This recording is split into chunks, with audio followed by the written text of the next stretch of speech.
Hi, my name is Brandon, and over the past year, the Delight Cafe team and I traveled across the U.S. researching this rapidly growing industry of CBD products. What we have found throughout the industry were products that were inconsistent in dosage and used ingredients that weren't even lab tested. Products with chalky textures, bitter aftertaste, and worst of all, confusion among the CBD consumers. That's why we created Delight Cafe. A 15 milligram lab-tested, all-natural, water-soluble hemp CBD powder pack. It's odorless, colorless, and tasteless. Add it to your favorite drink of choice, wherever, whenever, on the go. Quickly find your calm, your balance, and your delight when you need it most.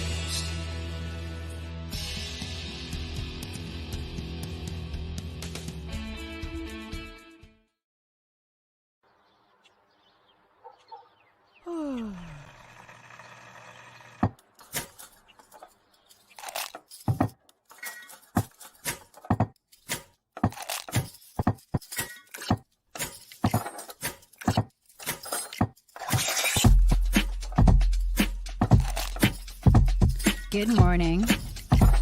Good morning. Java Delight will uplift you. Stay tuned. The show is about to begin.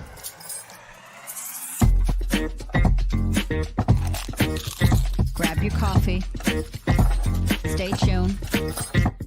This show is about to begin.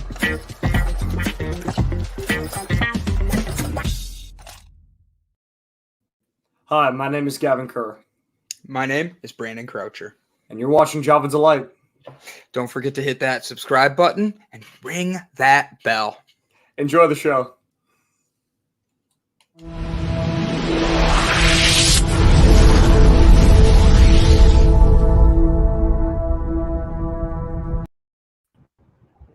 Good morning, ladies and gentlemen, boys and girls, children of all ages. It is Bring Your Pet to Work Day, apparently, in our chat. We have roosters, we have dogs, we have cats, and above all else, we have Brian Tracy. So you know what that means. Go ahead, say hello, tell us where you're at this morning, and wish Gavin Kerr a happy Thursday. So, ladies and gentlemen, thank you for joining us this morning on I'm still trying to figure out what BBBLB stands for. I like my guess. I think it was pretty good. So, I don't know what the hell you guys are talking about in the comments here with this, this BBBBLB. Yeah. I think it stands for Big Black Bible, little boy. Yeah, honestly, that's what we're going to go. Like, 100%. I can hear Samuel Jackson saying that. And now there's more B's. So what is this? Brandon's Big Black Bible, little boy. Little baby boy. Little baby boy. Gosh. Like two B's at the end there. That's true, baby boy. Oh, that's funny. So, guys, thank you for tuning in. My name is Brandon Croucher, CEO of Delight Cafe. This is the one and only Gavin Kerr. I can't find the damn video now. Brian, send it to them. I have no idea what's going on. Poor mystic peoples. So, last night, I just got to let you know, Gavin, do you do anything Pokemon? Oh, when I was little, I used to love them. Like when I was a little kid, I used to be all about the fighting and the card trading and the collecting, and I had different. I think I still have, like a collectible token and then a gold, Togepi card. Like it's actually metal. It's made out of gold. Really? Yeah. Interesting. I don't think it's solid. I think it's plated, but it's like, I think it's like 12 or 24 karat or something like that. Like, for real, that's pretty stinking cool, my man. Yeah, they're a collector thing. Like, by themselves, they're not worth much, but I think there's 3 in a set, and if you get all 3 of them, there's like a Togepi, a Pikachu, and then I think a Charizard. And if you have all 3 of them, they're worth a lot.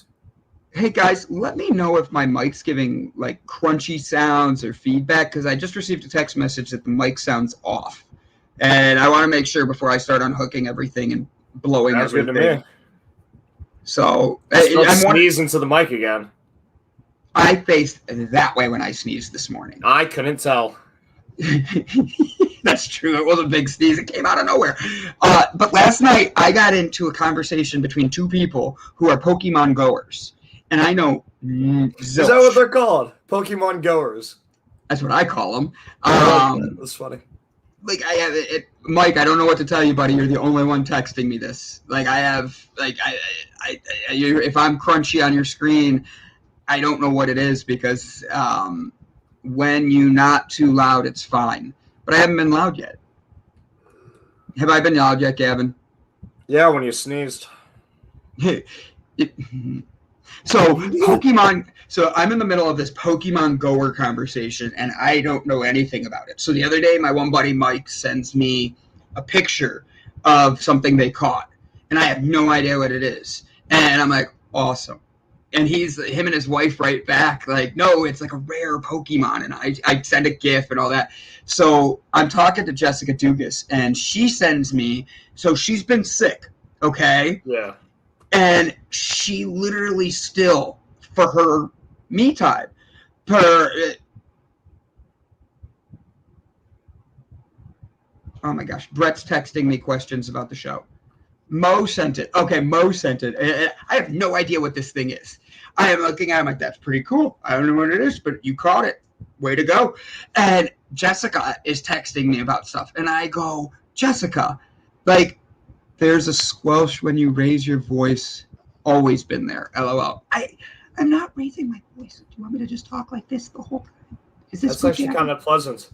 Is it? Okay, I'll talk like this. Wait, or you get like really close to the microphone and do like that, like an ASMR kind of show today.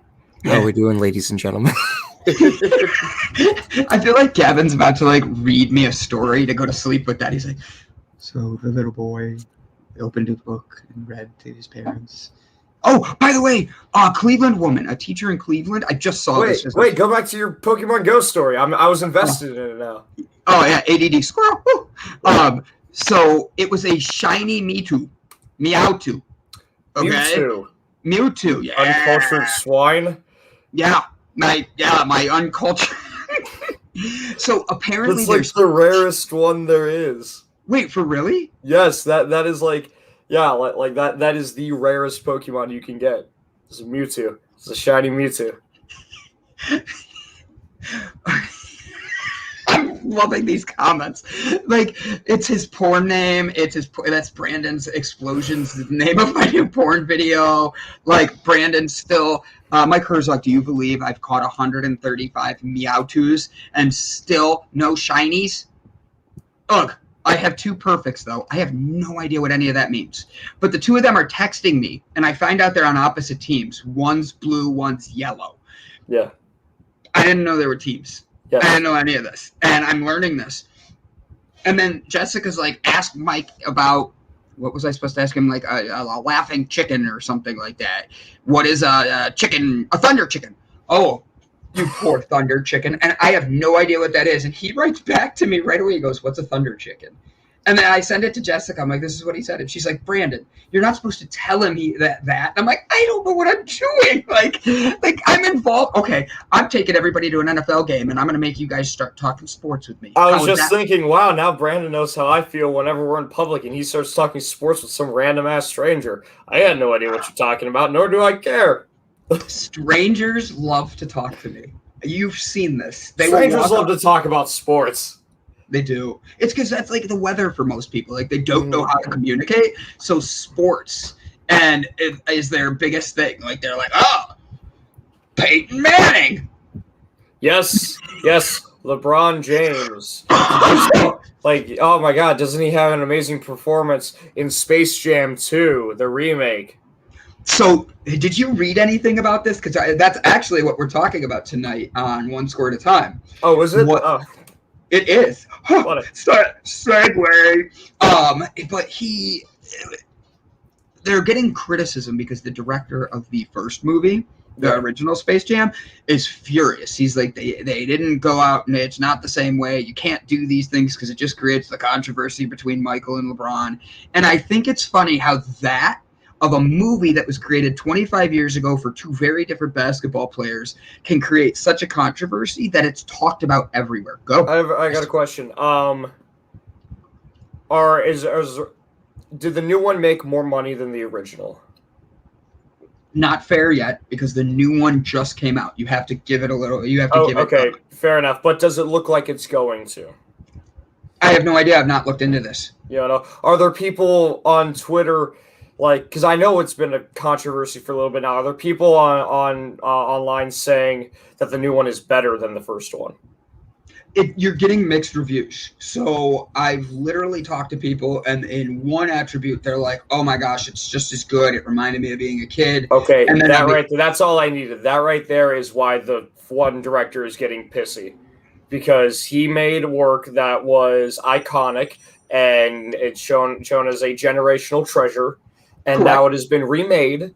And the fact that anybody is saying that it is as good, if not better, but as good as the original one, that's why he's getting pissy. Yeah, 100%. And I promise you, he doesn't care about their stats or anything like that.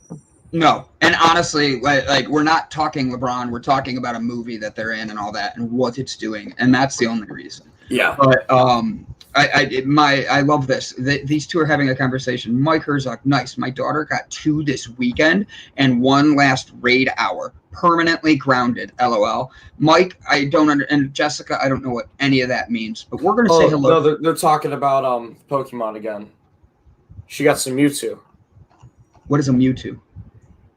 It's a Pokemon. Where have you been? Growing up without Pokemon. No, I mean for like the last 5 minutes of the show. Oh no, I understand that, but I didn't know that was a Pokemon name. Yeah. I have no idea. I'm not a Pokier. I'm not a Pokemon goer. I'm not a Bidenet. I'm not a Pokemon trainer. That's what they are. They're trainers. Oh, is that what they are? Yeah. Pokemon trainers. Yeah, that's why you can. So wait, what is a trainer? Explain what a trainer is to me, because I'm gonna have fun with this one. I'm baiting this. You raise, you take care of, you feed, you train your Pokemon, you let them evolve. You teach them new tricks, new battle things. You can teach some of them how to heal. You can teach some of them how to cut down big trees or break rocks. You got to feed them.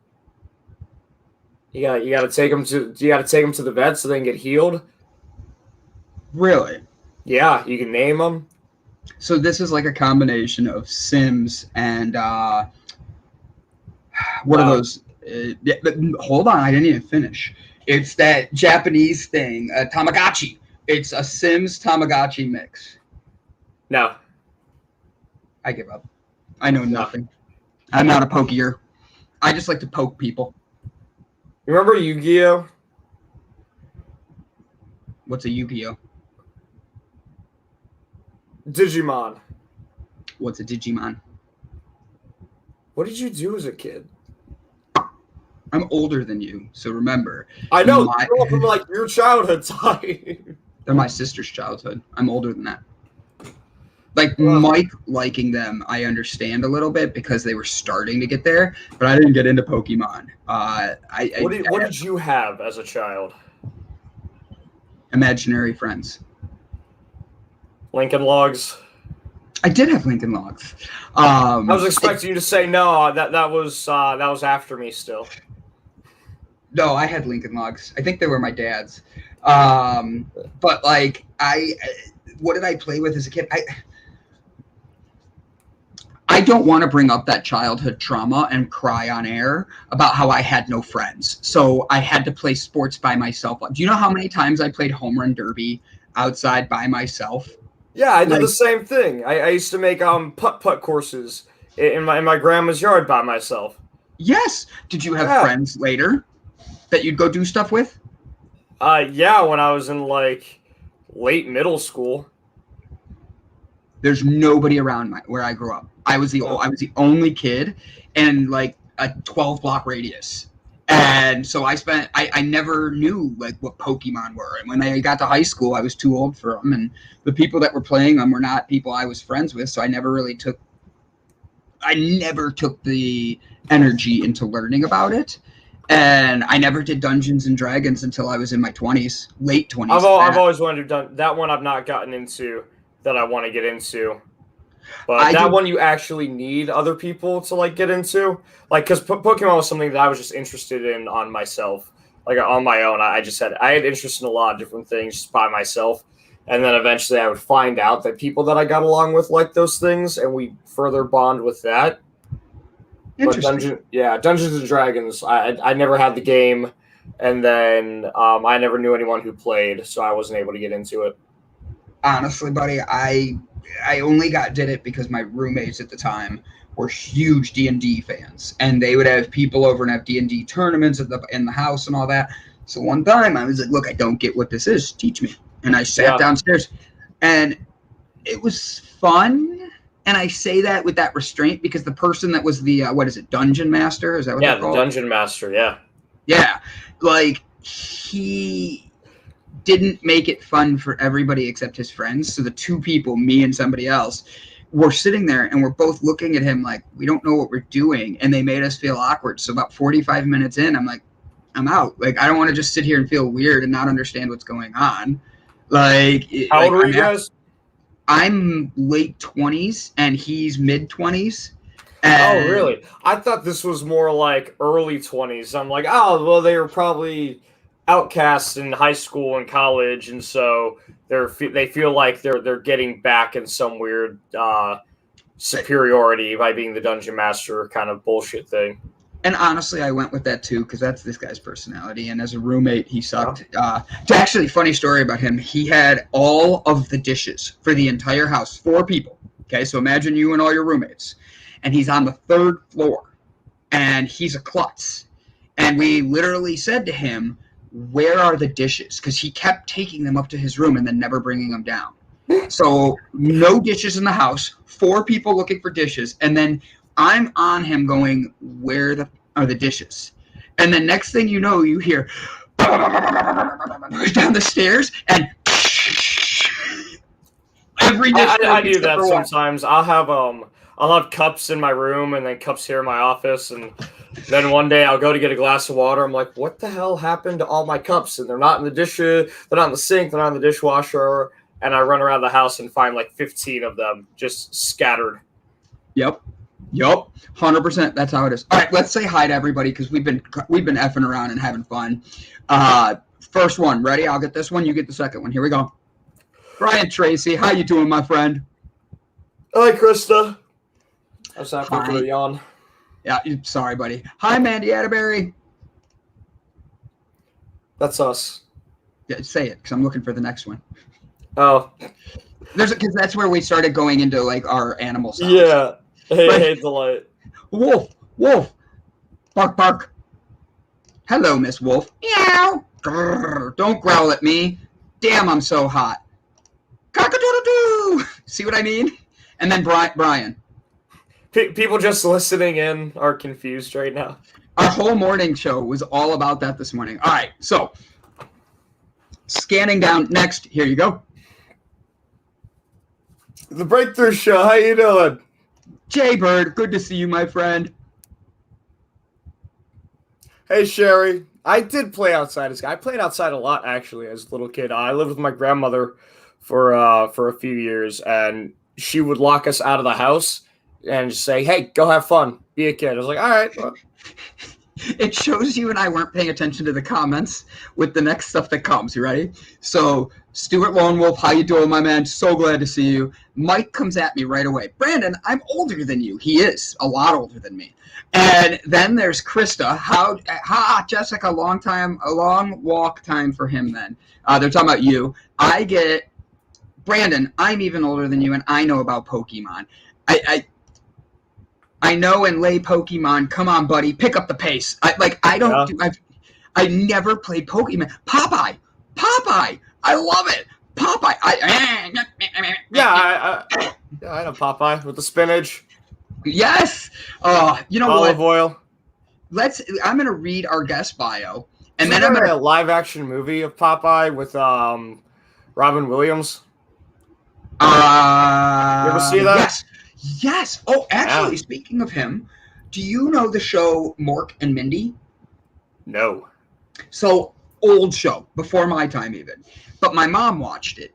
And Mindy is in a show right now that my parents are obsessed with, NCIS. I think it's just like white people show. NCIS is something they watch all the time. I can't see it, and I see you laughing already. I don't know what it says. I'll read it in a second. No, you won't. Did you delete it? No, it's not on the computer. I have a spy on the inside laughing right now. Inside what? Don't worry about it. Don't worry about it, sweetheart. Don't worry about it. Are you getting inappropriate text messages while we're on air? No, I'm not. I'm not. I have before, but that's not why I'm laughing. I mean, I usually keep my composure when that happens, but this is making me giggle. Who's it from? Just somebody who knows about these Dungeons and Dragons stories. I'm gonna Dungeons. Oh, they played Dungeons and Dragons. Yeah, they did. Because I know that who you're talking about didn't play with me. Yeah. So Robin Williams was a great Popeye. Mick and Morty as a show was the best, and it was Robin Williams' debut. That was what I was going to say. Is Gavin going red? Yeah, he did turn a little red there. I couldn't get him to answer my question about who's texting him, but I have a feeling we all know who that is. Nanu. Gavin, you and I have a wonderful guest coming on today. Today our guest is Miss Terrie Schauer. She's got 20 years of experience in real estate investor. Schauer. See, even that doesn't look right because the AU. Schauer. We're going to go Schauer. With 20 years experience as a real estate investor and property manager, Terrie is the CEO and founder of MyRoom Gestion. I did it wrong when you and I practiced, and I'm still doing it wrong. Justin?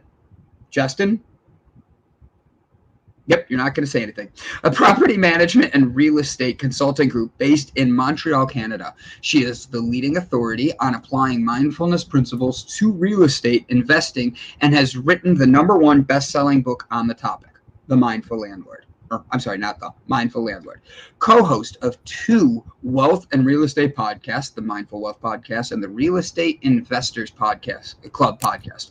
Her clients include business owners, executives, and professionals who want to hedge the rat race and gain financial freedom through real estate. Her passion is to help fellow investors act for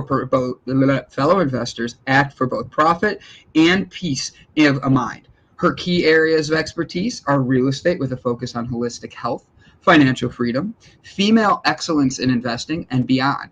She has given keynote addresses to the Canadian Real Estate Conference on these topics. She holds a PhD and a master's degree from Oxford University. She is a 2-time world champion Brazilian Jiu-Jitsu. Her best-selling book, Mindful Landlord, is currently available on Amazon. We look forward to having her on, guys. If anybody has ever wanted to know about real estate investing, I'm sorry, I'm seeing all your other stuff right now. Yeah. All of a sudden there's comments. I'm like, what did I miss?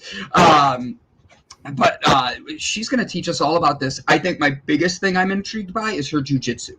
I was just thinking, is that her secret to real estate? If you don't buy the house, she'll chop you in the throat.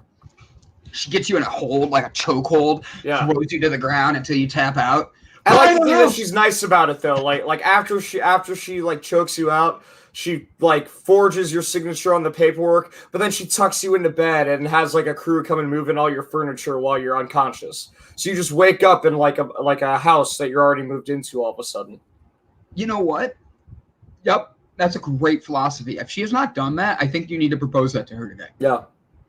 Hey, have you tried the chokehold on people to be able to get them to wake up and they bought a house? Yeah, good questions. Yeah.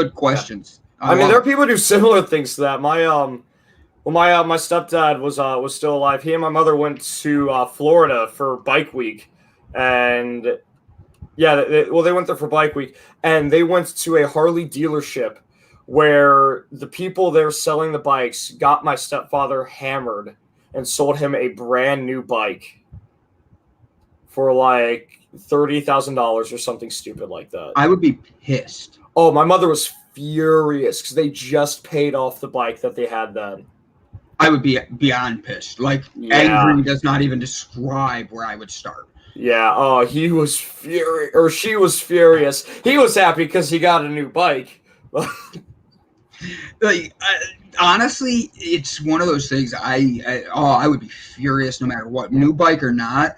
Like the fact that they got me drunk to get this and do this would be what pissed me off. You know? Yeah, yeah. It was interesting how they did it too, because I guess the dealership itself wasn't serving alcohol, but they had a vendor there for the event that was, and so that was the loophole that they were using. So the guys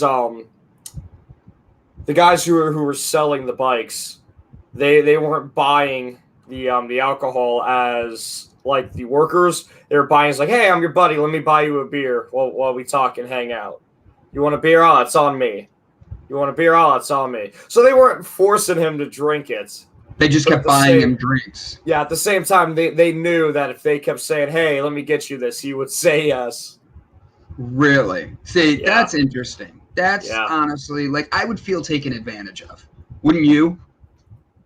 Yes and no. So, yes, in the sense that I was intoxicated when making that decision, but no, also because if I go to a dealership and start looking at bikes and talking to somebody about wanting a bike, I know they're going to try to sell me a bike. And then if they keep buying me drinks, I know that is with the full intention to get me to buy that bike. I agree. And I think that's like getting a tattoo. They tell you not to get a tattoo when you've been drinking or intoxicated or anything. It's a rule at a lot of places. A lot of places won't let you. Do you know how many places say they won't let you, but then the minute you're there, they don't care if you're drunk or not? Yeah, money talks.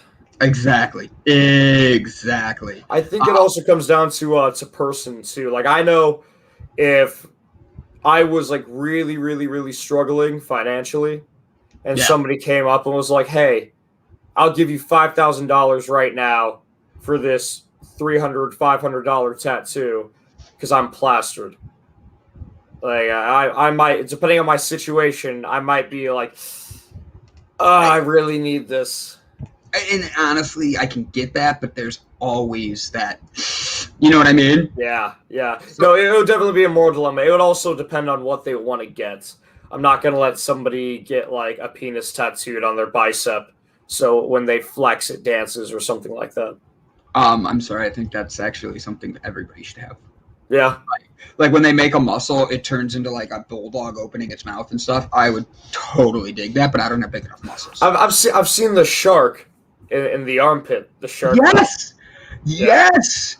I've seen that, and that would be interesting. But I don't know if I have this into my armpit, and it already hurt enough. Yeah. I don't know if I want to go any more into my pit. Like, it hurts. My armpits are really, really sensitive, so that's a no-go. So, hold on. I'm going to come back to that in 1 second. I have why BLBBBBLBBB is. Do you want to see it? Sure. I was sent this. Ready? Volume on. Oh, it's a snake. Who's this coming into my home? Okay, that is cute. I will give you that. That was cute. I did not expect that. That is funny. Have you seen the Lucidchart videos? You've never seen the Lucidchart videos. I don't even know what you're talking about. I'm sorry. I feel like it's one of the world's greatest advertisements, in all honesty, and they got a bunch of them. All right, pull it up, and I will ask my question while that happens, and then we're going to get ready for to play a game with our audience today, because we have a game of riddles played, and the winner gets an autographed copy of Gavin Kerr's underwear. Okay? So everyone be ready. Underwear? Don't worry about it. You're going to be mailing underwear out to people just like people do in prison, okay? You are mailing out your sexy time underwear for everybody. All right? Yes. All right. Are you ready for this wonderful video? And there's a bunch of them too. Like, you could spend probably a good 2 hours watching these. You didn't click the volume button again. Damn it. I'm not even being mean. It was just the reaction. Damn it. Damn it, Bobby. Damn it, Bobby. All right. Let's try this again. This is a doggo. A small doggo is a pupper, turns a sad pupper. And a big old pupper, that's actually a doggo. Not to be confused with a big old doggo, because that's a woofer. But if it's just a small woofer, then it's actually a doggo. And do not pet a snip-snap doggo. Sometimes a pupper is a real small pupper, and that's a yapper. But then it grows up to be a big old yapper, and that's a pupper. Now, a big old woofer is no longer a woofer, it's a floofer. If it eats a humans, then it's a grizzlord. Stay away. A floofer won't eat a humans. A small floofer is just a woofer. Duh. There are many, many doggo species, like common doggo, also known as doge. Special doggo is rare and very special. Other doggos could be a wrinkler, or a corgo, or a shoob, or a long doggo, or a puggo, or a party puggo. Doggos do things. A doggo in the water is an aqua doggo. A woofer in the water is a subwoofer. Lots of bork bork snarl. A doggo in a costume is bamboozled. Sometimes they're doing me a frighten. This is Trash Boy. This is doggos making puppers. This is a very fast doggo running at incredible high speed. Diagram the doggos and anything else with this. Oh my god! There's so many of those. There's like a few dozen of those. They're phenomenal. Oh, I have a long doggo. I have a short doggo. Oh my god, that was funny. That was a good one. Yeah. All right, so are you ready to play a game with everybody? Yeah, what do we play? We are going to play riddles. All right? So I gave Gavin this one at the beginning, and him and I, when I was saying let's play a game with riddles, everybody can answer. They're usually one-word answers to one-letter answers. Here is the example I gave Gavin for the first one. You see me in June, or you see me once in June, twice in November, and not at all in May. What am I? Now, Gavin, you can't answer because you know the answer, but let's think about this. You see me once in June, twice in November, and then you don't see me at all in May. What would that be? Like sunshine? Would it be people? Would it be family? Like, what do you see in June and November but not May? Any ideas? I don't know the answer. I think it's funny because Stuart Lone Wolf comes right out of nowhere with the answer, and boom, Mike drops it. The letter E. 100% right. I love it. Well done. All right, next one. I'm going to have to get harder ones for you guys, I see. So the next one, you ready? I have lakes with no water, mountains with no stone, and cities with no buildings. What am I? Oh, am I allowed to answer this now? Yeah, you're in now. I need you to pay attention. Okay. What was it? All right. Tell me when you're ready, because I'm going to read it out loud. Here we go. I have lakes with no water, mountains but no stones, and cities with no buildings. What am I? Sims? Good answer, but no. Ooh, Sherry McQueen says flowers. No, but I like where your guess is at. Mandy, you got that one correct from the other one, the letter E. I'm going to give a couple more seconds. I'll read the question one more time. Throw your answers in there. Here we go. Ready? Yeah. I have lakes with no water, mountains with no stone, and cities with no buildings. What am I? A shadow. Ooh, that's a good question. The Arctic. We're getting some good ones. My friend got it correct. But you haven't said anything. I just got a text saying what it was. Yeah. What do they think it is? A map. Perfect. Good job. Your friend gets a life point, and so does Jaybird. Jaybird has one point.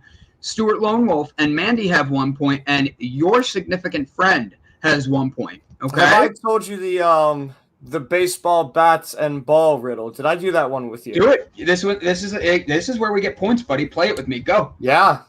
So I go to the store and I buy a ball and a bat. Yes. The total sum is $1.10. The bat cost $1 more than the ball. How much does the ball cost? Repeat it. I go to the store. I buy a ball and a bat. The bat costs $1 more than the ball. How much does the ball cost? The total sum is $1.10.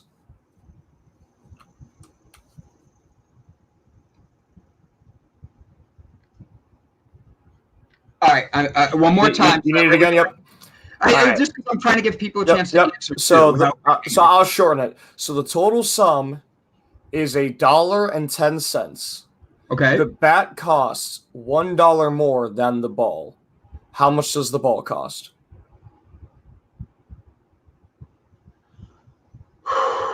I have Stuart says 5 cents. Lena says it's free. I honestly was going to say 10 cents. Just because you said it's $1.10, and I'm just going with it. There's no taxes, but there's no taxes. Every damn time I ask this question, somebody goes, "Is there a tax?" No, there's no tax. Okay, it's free. We have more and more. It's freeze. So 10 cents. Sherry McQueen and I are on the same page. All right, you have some answers, Gavin. I got some answers. I'm waiting on one more to come in. I don't know if she's watching anymore. So I'll say it one more time, and then I'll say the answer. So I buy a bat and a ball. The total sum is $1.10. The bat cost $1 more than the ball. How much does the ball cost? Jaybird came in. The answer is 5 cents. The ball cost 5 cents because the bat costs $1 more than the ball. The ball costs 5 cents. $1.05. $1.05 plus 5 cents is $1.10. Well done. Stuart Lone Wolf takes the lead, Yeah. and he is the lone wolf in this scenario now. He's leading this. He's got 2 points over Stuart. everybody. Well done, Stuart. All right, you ready for the next one? I have one. Yeah. What does a man love more than life, hate more than death or mortal strife? That which contended men's desire, the poor have it, the rich require it, the miser spends it. I don't know what a miser is. M-I-S-E-R. The spendthrift saves, and all men carry them to their graves. You want to try that again? I do. I was waiting for you to ask me that. I'm like, I'm going to remove the one part because I don't know what that is, and I don't want to throw everybody, and it really doesn't lead into the answer anyway. So just know that. Okay. What does a man love more than life, hate more than death, or mortal strife? That which contented men's desire, the poor have, the rich require, the spendthrift saves, and all men carry to their graves.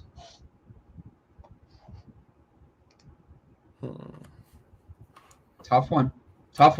I could read it again. Okay? Yeah. That way you could think. All right, ready? All right, everybody, here we go. What does a man love more than life, hate more than death, or mortal strife? That which contented men desire, the poor have, the rich require. The spendthrift save, and all men carry to their graves.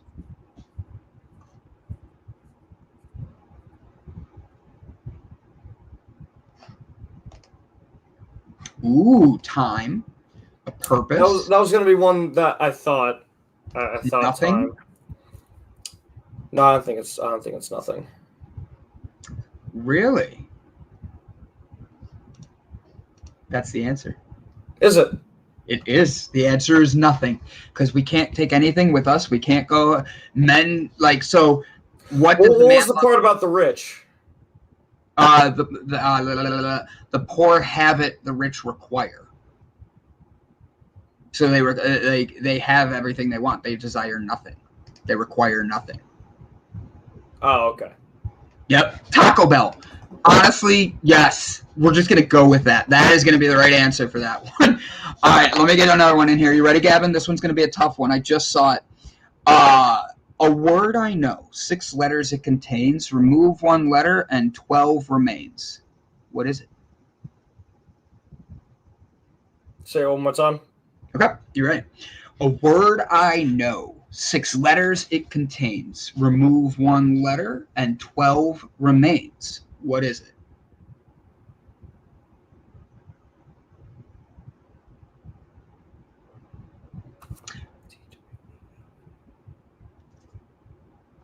You said it has 6 letters, and then if you remove a letter, 12 it contains? 12 remain. 12 remains. What is it? 12 remains.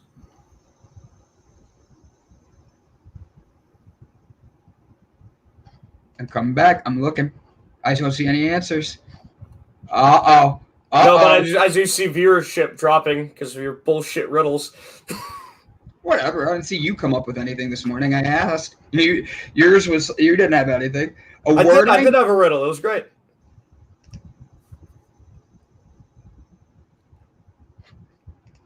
So, guys, here's what's going on. A word I know has 6 letters. It contains, a word I know contains 6. I can do that too. What is it? It's dozen. It's dozen. Get it? 12 remain. How many is a dozen? Wouldn't it be dozens? It is. It's dozens. I just was answering it. I was answering it quickly. Dozens. Fine. No more riddles because you're not playing fun. There was honestly a lot more for kids on this one that I found. There were some cute ones like, what invention lets you look through a wall? A door? A window? Close. Bingo. Yep. A hole? A hole. Exactly. Like, there's many things on that one I thought too. I'm found in your socks, scarves, and mittens, and often in the paws of playful kittens. Dead skin. Yarn. I'm light as a feather, yet the strongest person can't hold me for more than 5 minutes. Rihanna. Your breath. It's too hot for riddles. That's my favorite. All right, so I'll switch. I think my answers are better, just say. Some of them are. Like, honestly, like, some of these are just, like, silly to me. You've got, if you've got me, you want to share me. If you share me, you haven't kept me. What am I? A secret. Well played, buddy. Well played. All right, moving on. Gavin, who was our winner? I believe our winner was Stuart Lone Wolf, and I personally think you need to mail him a copy of your underwear or a piece of your underwear and autograph it for him. That was the deal. All right, How many men does it take to tile a bathroom?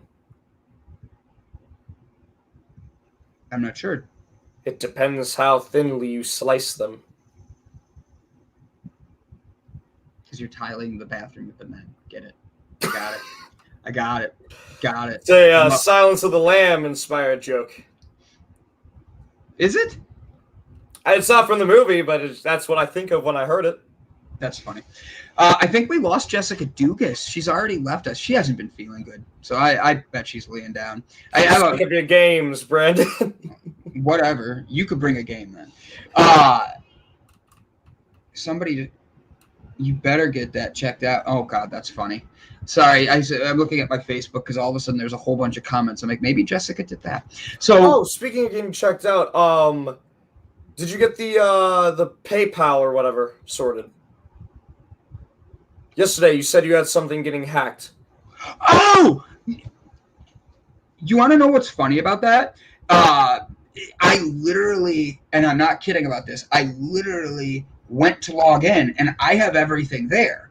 It's under an email address I don't even have registered anymore. So, like, I don't know the password or anything. I had to, like, it was a process that I had to start, and I had to file a complaint with PayPal. But at the same point, it looks like it's going to end up being me just, like, deleting the account, you know? Yeah. So, bad Tinder moments is what Jaybird says.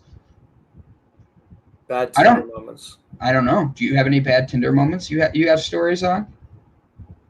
I have a funny Tinder moment that made me laugh. I was working at Olive Garden, and I matched with this woman, and she messaged me first, which I've always found very attractive. When, like, somebody makes the first move towards me, I like that. She said, "Bring me some breadsticks, Olive Boy." To which I responded with, "Would you like sauce with that? Because that's extra." And she said, "Am I not saucy enough for you, lover?" And I was like, "All right, it's on." And then we went on like 2 dates, and that was that. We were in my bedroom, and we were in my bedroom making out, and then it was probably 2 in the morning because it was after a show that I'd played. It was 2 in the morning, and we're starting to get into it, and we get our shirts off, and then my little brother Aiden walks in. I'm assuming he was stoned. I'm not positive, though, but he walks in and says, "Hey, guys, If I made some chocolate chip pancakes, would you want some? Oh, because he realized that we were both half naked on top of each other. That's funny. Yeah. That's funny. And I was like, get the hell out, please. I've never walked in on my sisters. I've never walked in on my parents. They were going for more than French dressing. I have to be honest, I read that much better in my head, but it's great. Yeah. All right, Mandy has a riddle for us that we're going to play with really quick because I can't figure it out, and I've read it 4 times in my head. I am dry when I go in. I'm wet when I come out. The longer I stay in, the stronger I get. What am I? A penis. That's all I could picture, and I'm like, I don't think that's right. Like, I can't say that because I don't think it's right. No, it's a tea bag. Crystal Wolf gets it. Crystal Wolf and Stuart Lone Wolf, they've won today's games. Why did I get that one? Because you said a penis. Yeah, but then I said a tea bag. I knew what it was. I just knew what it sounded like. But the problem is you gave the wrong answer. If you go take a test and you write a joke answer, is your teacher going to give it to you still? It depends which teacher I have. Absolutely. That's 100% true. Yeah. 100%. Because I know teachers, I would easily write a funny joke and then I'd like star the actual answer. And I would always get like the teachers like laughing and they would like say, I'm giving you credit for this. Like, I got Mandy Atterbury's stamp of approval. You get it then. Fine. Yep. So be it. All right. Excuse me. So Gavin, talk to me. What are you? I get wetter as I dry. What am I? A towel. No. Oh! As I dry. I read it. I get wetter as I dry. So I'm picturing the towel hanging up. I'm like, how would that get wetter? Oh, you get out of the shower. Like, you saw my mind click it. So, Gavin, this weekend, we have a lot going on. Tomorrow, we have Bob. Bob's in South Dakota. He's spreading positivity. He's spreading joy. He's spreading delight. Guys, we're going to have him on tomorrow. He's going to be telling us more about what's going on. So please don't forget to like, comment, share, and spread positivity with us because truth is we can't do anything without you guys. We're here and putting our best foot forwards every morning. We're so grateful you guys are here. And the only thing we do is ask for you guys to help share us, help us get the word out, help us spread positivity. I don't think there's anything we can say other than thank you. And please continue to share and spread positivity with us and spread good energy. Gavin, you and I this weekend, what is the plan for the weekend? Where are you going? What you doing? You seeing anybody doing anything? See, this weekend, I know Sunday I am finally recording my demos for my independent music. It's going to be coming out, the EP I've been working on. I just have to record the vocals. I have all the instrumental done. However, I've been having issues with the microphone and the setup that I have here at my house. There's a delay, so I'll say something, and then I'll hear it into my headphones like half a second later, which doesn't seem like a lot, but when you're trying to record music on time, it's unbearable. It's ridiculous. So I have a buddy that I'm going to go to his house. He has an entire at-home studio, and I'm going to record all my vocals there. So I'm very excited about that. And then after I do that, then I'll be able to go into the studio and actually record the vocals and have them master mixed and all that fun stuff, and I start releasing. I'm hoping to get all that done in a month or so, and then maybe I want to say 2 or 3 months, I'll have all the music out with videos and other things. So I'm excited about that. Yep. Saturday, I'm looking at my calendar right now. Saturday, it doesn't appear that I have anything except for karaoke going on. Am I supposed to be heading out to you this Saturday? Like, I'm asking a legit question because last week I couldn't because of everything going on. I don't remember. Your friend was supposed to meet us last week, and I guess she didn't even show up. Yeah, none of you guys showed up. I'll show up this week. I have nothing on Saturday night that I can see. I do. You ready for this? You're going to laugh when I tell you what this is. I got a text message at 11:45 last night asking me if I'm running the event for the symposium. And I What go, event? thank you. And I said that back. I go, I'm sorry, I don't know what you're talking about. What? Like, what event are we? No, Mandy, you gotta stay. We want you here, Mandy. Quit your job and just play with us, okay? I'm kidding. Good luck at work. We love you and thank you for stopping by. Bro, I wrote back right away. I'm like, I don't know what you're talking about. What time is this event? And they're like, the private party for the board member of the LGBTQ community. And I'm like, how could you forget? yeah. Oh, my bad. Just a big event like that, shutting down an abandoned building, and they need permits. Like, I'm like, are you serious? And they were like, oh, Brandon, we're sorry, we forgot. That sounded so wrong. What did I say that sounded so wrong? I don't know. I didn't catch it. But like, my thing is, like, on Saturday they want me to do this private party in an abandoned building and bartend it. And I have no problem doing that because I know the people that are there. It's going to be a good fundraiser. Yeah. It's going to be a good moneymaker. You know, I had a blast the last time that I was there. I had a lot of fun. I asked, do I need a second person? How many people are you guys having? Because you're putting me on this blast last minute to fix this. Like, and I don't like that. And they're like, oh, no, we should have. And they named 2 people. So I text those 2 people and I'm like, hey, I know it's midnight. I apologize for the late text. What is going on this weekend, and are you able to come do this event? And they were like, I just left those 2 people that are organizing, that are hiring you for this event. They didn't tell us anything. They still didn't know, right? Okay. Well, have fun with that. Like, I just sat there, and then the person that texted me and let me know about it, she's texting me going, hey, B, like, I'll show up to this event if you're there, but I don't want to really go. And I'm like, well, I don't even know if I'm supposed to go. Like, I hate when people put last-minute things on me and just think I'm going to change my schedule for them. What time is it at? 9 to midnight. Ooh, yeah, never mind then. I was like, oh, you know, if it's like the last event that I did where it was like, what was that, like noon to 6 or something? Like, yeah, I could totally swing that. That's cool. Yep. Yeah, 9 to midnight. That's a no-go. Sorry, Ghost Rider.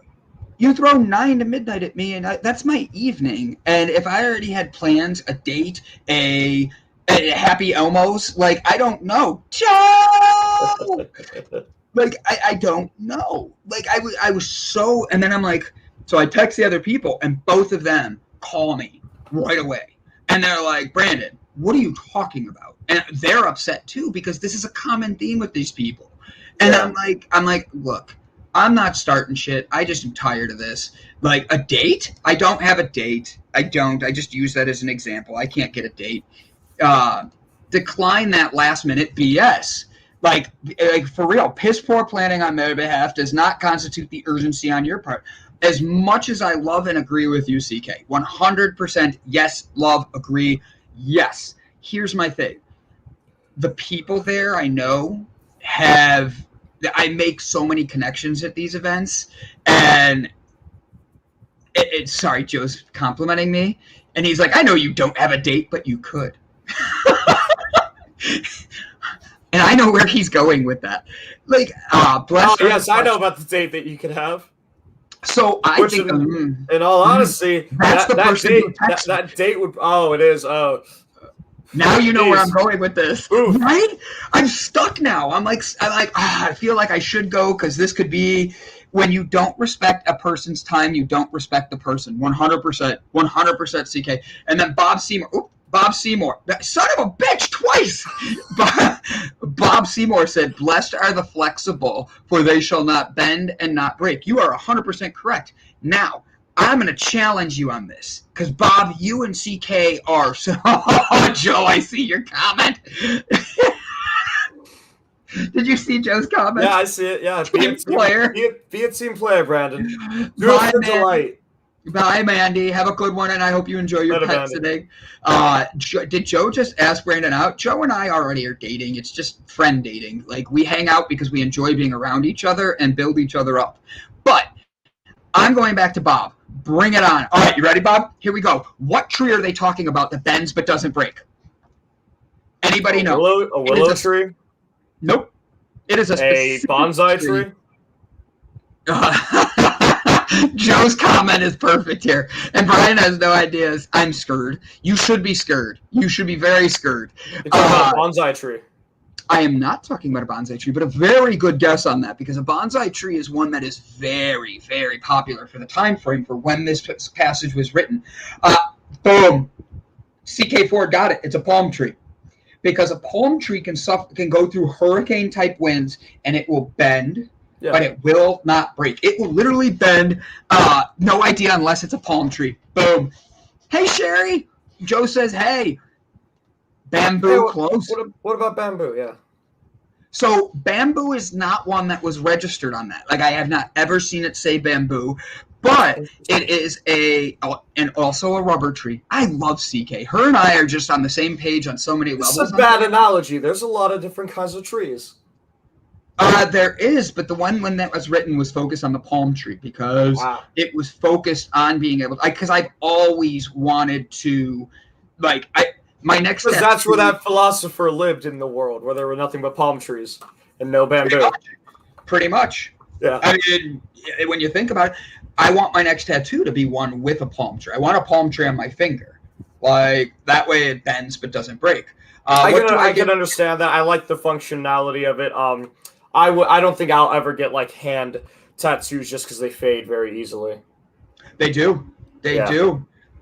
What do I win? Bob Seymour, tomorrow you get to be our main guest, and from the 10:30 to 11 o'clock time slot, being the winner of this. And we're very grateful that you are, because truthfully, buddy, I don't know how well we can handle a lot of people, and you bring this energy with that beard. I'm actually wanting to find the video of you driving your motorcycle with the beard, and I was thinking of how I can make a commercial of Bob Seymour joining us, and how it's like, ladies and gentlemen, please welcome Bob Seymour. And then you hear, like, get your motor running, and it's Bob's beard just in the wind.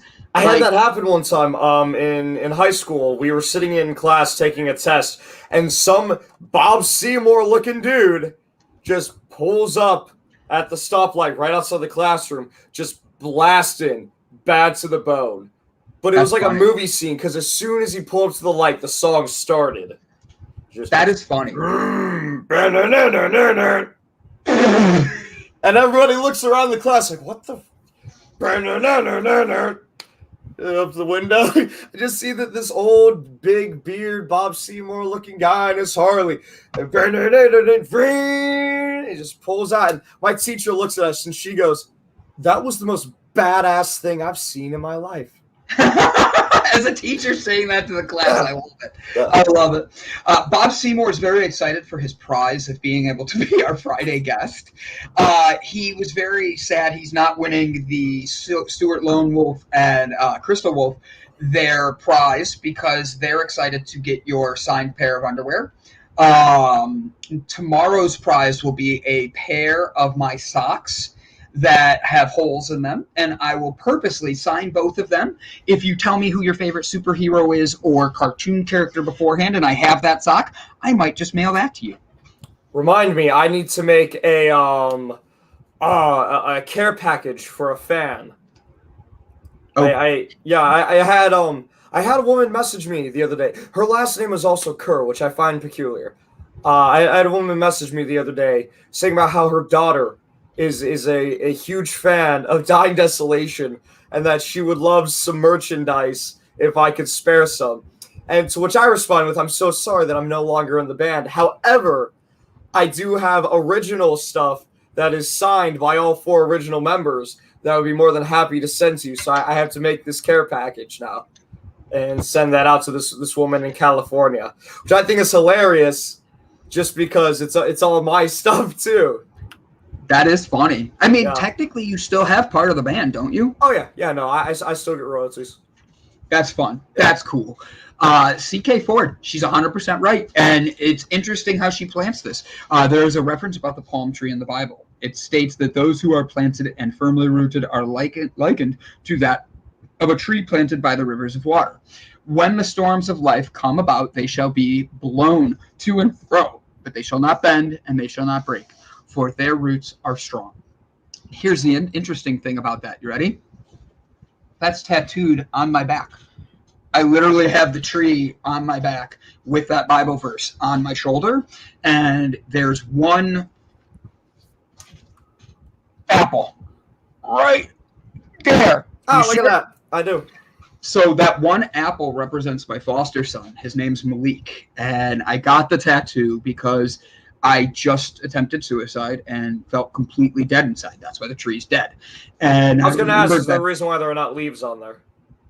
the tree's dead, and I felt dead inside. I felt completely empty, completely gone, and I attempted suicide, and he was the reason I didn't want to die. And truth be told, I got the tattoo to remind me that even when I feel I'm nothing and I'm dead inside and I hate who I am for me and the demons telling me bad things in my head, I need to remember that there's still life coming through me and I can be a vessel to others. And that's what that reminds me of. That's why there's one apple. It reminds me of Malik every single time I look at it. So that's why this verse, I knew that verse very well. And Brett, how often do you seen that tattoo? Because I have my older brother's memorial tattoo on my back, and in all honesty, I forget it's there. Like 90%. Like I totally forgot it was there until you mentioned you have a back tattoo. I was like, I have a back tattoo. I have 2 back tattoos, and you made the comment. Actually, we have to start getting our guest in here. We're already a minute behind. You and I are just ADD today. Ready? I'm going to read her bio. You see Terrie. Terrie. Are you there? Terrie. Terrie. There she is. There she is. All right, perfect. I just didn't want to bring her in, and then she's not there. I'm going to read her bio, and we're going to bring the wonderful Terrie Schaefer in. And if I said your last name wrong, yell at Gavin. She has 20 years of real estate experiences. She's written her own books. She is a real estate consultant group based in Montreal, Canada. She is the leading authority on applying mindfulness principles to real estate investing and has written the #1 selling best book on the topic, The Mindful Landlord. She co-hosts 2 podcasts about real estate, the Mindful Wealth podcast and the Real Estate Investors Club podcast. Ladies and gentlemen, boys and girls, please do us all a really big favor and welcome Miss Terrie.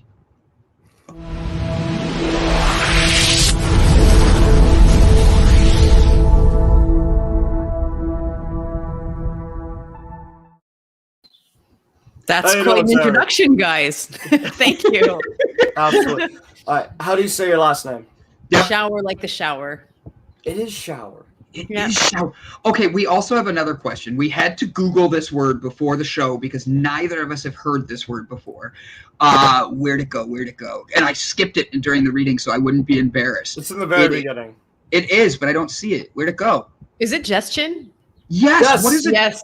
Okay, so I live in the French part of Canada, so it's actually gestion, which means management in French. Yeah, so that's why. I love it because we literally, I Googled it right away, and I'm like, buddy, and they didn't give me a proper phonetics. It just said, I usually can click a microphone and it says the word. Just Chan. Yeah. That's what it was. And that's all we could figure out, and we're both like, So I didn't want to be embarrassed. I had to ask and all that.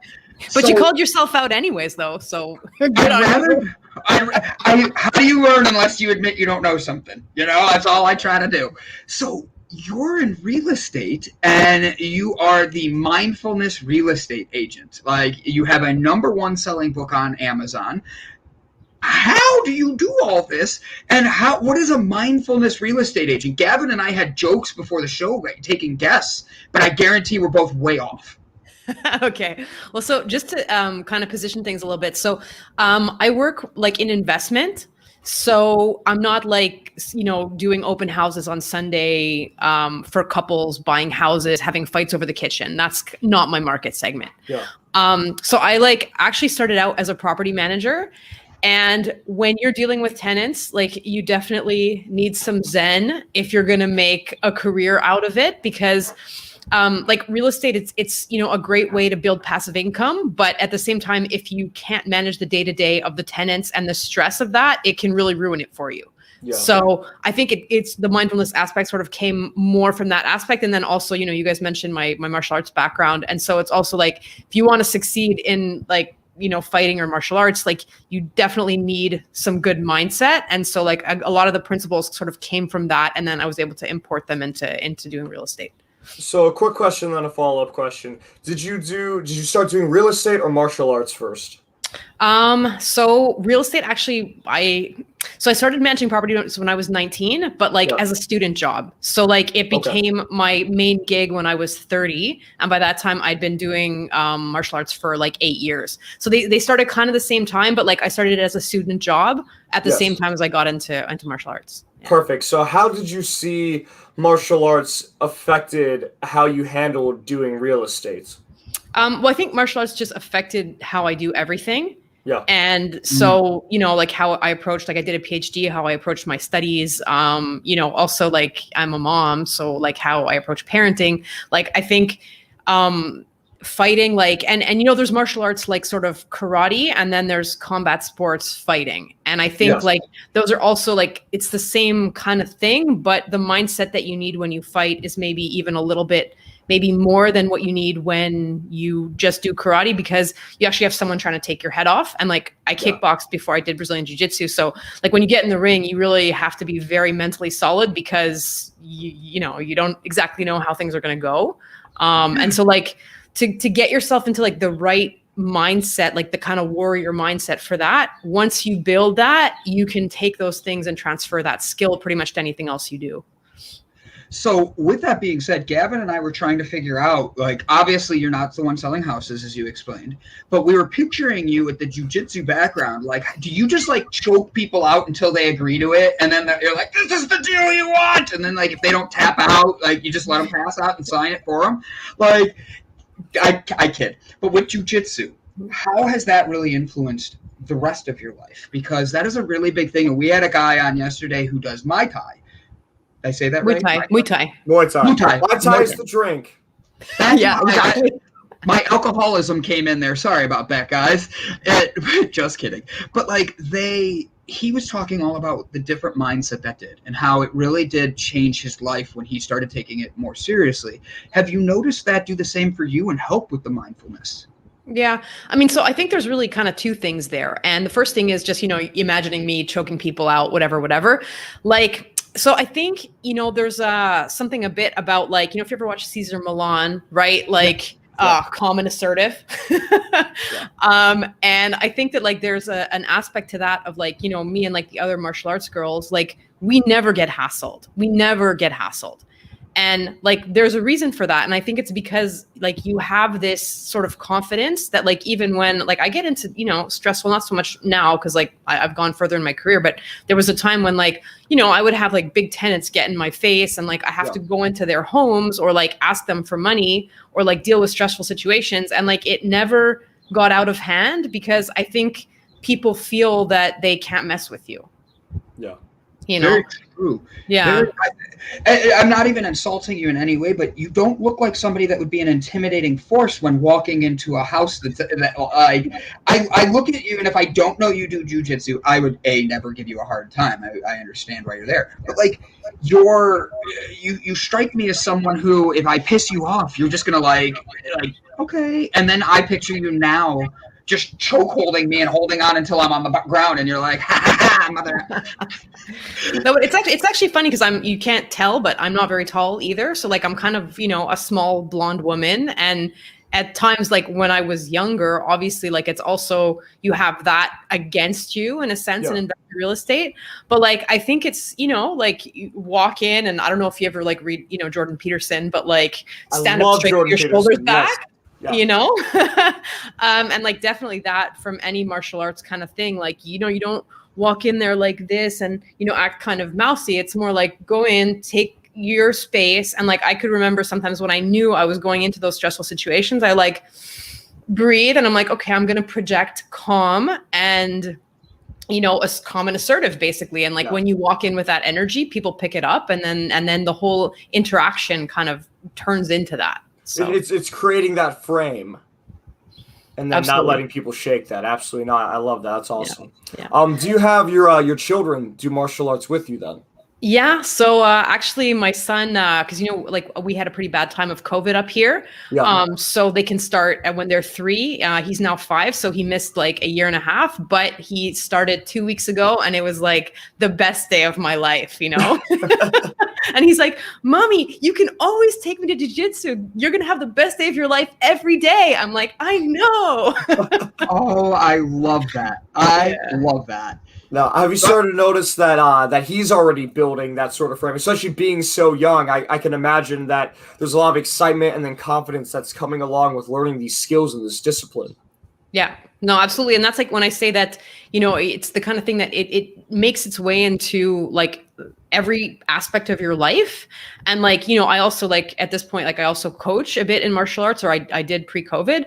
And so you also begin to understand kind of how to talk to people, how to build their confidence, how to, sort of frame things in a way that they can build their mindset. And like, I try to do that, with some of the consulting work that I do, and like, obviously with my kid, but, I feel like as a kind of a parenting strategy, it's served me pretty well.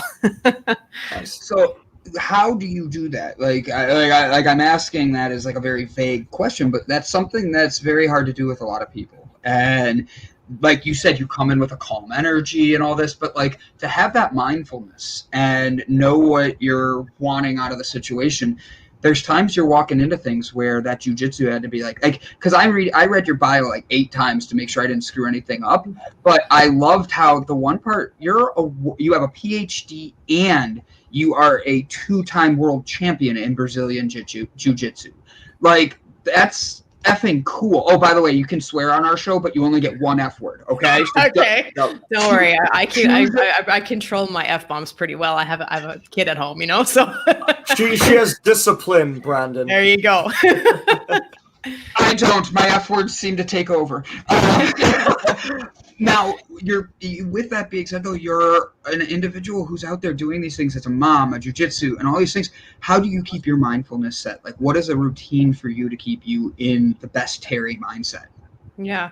Well, I think part of it is like sort of, laying the groundwork in the like under like the structure with which you approach things.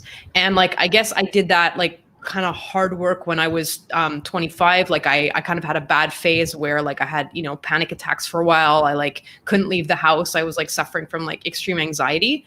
And then I like read, I guess I got a bunch of like cognitive behavioral therapy books, which kind of like show you how to like audit various bad mental habits you could have. And then I got into like the warrior literature, like Peaceful Warrior, that kind of thing.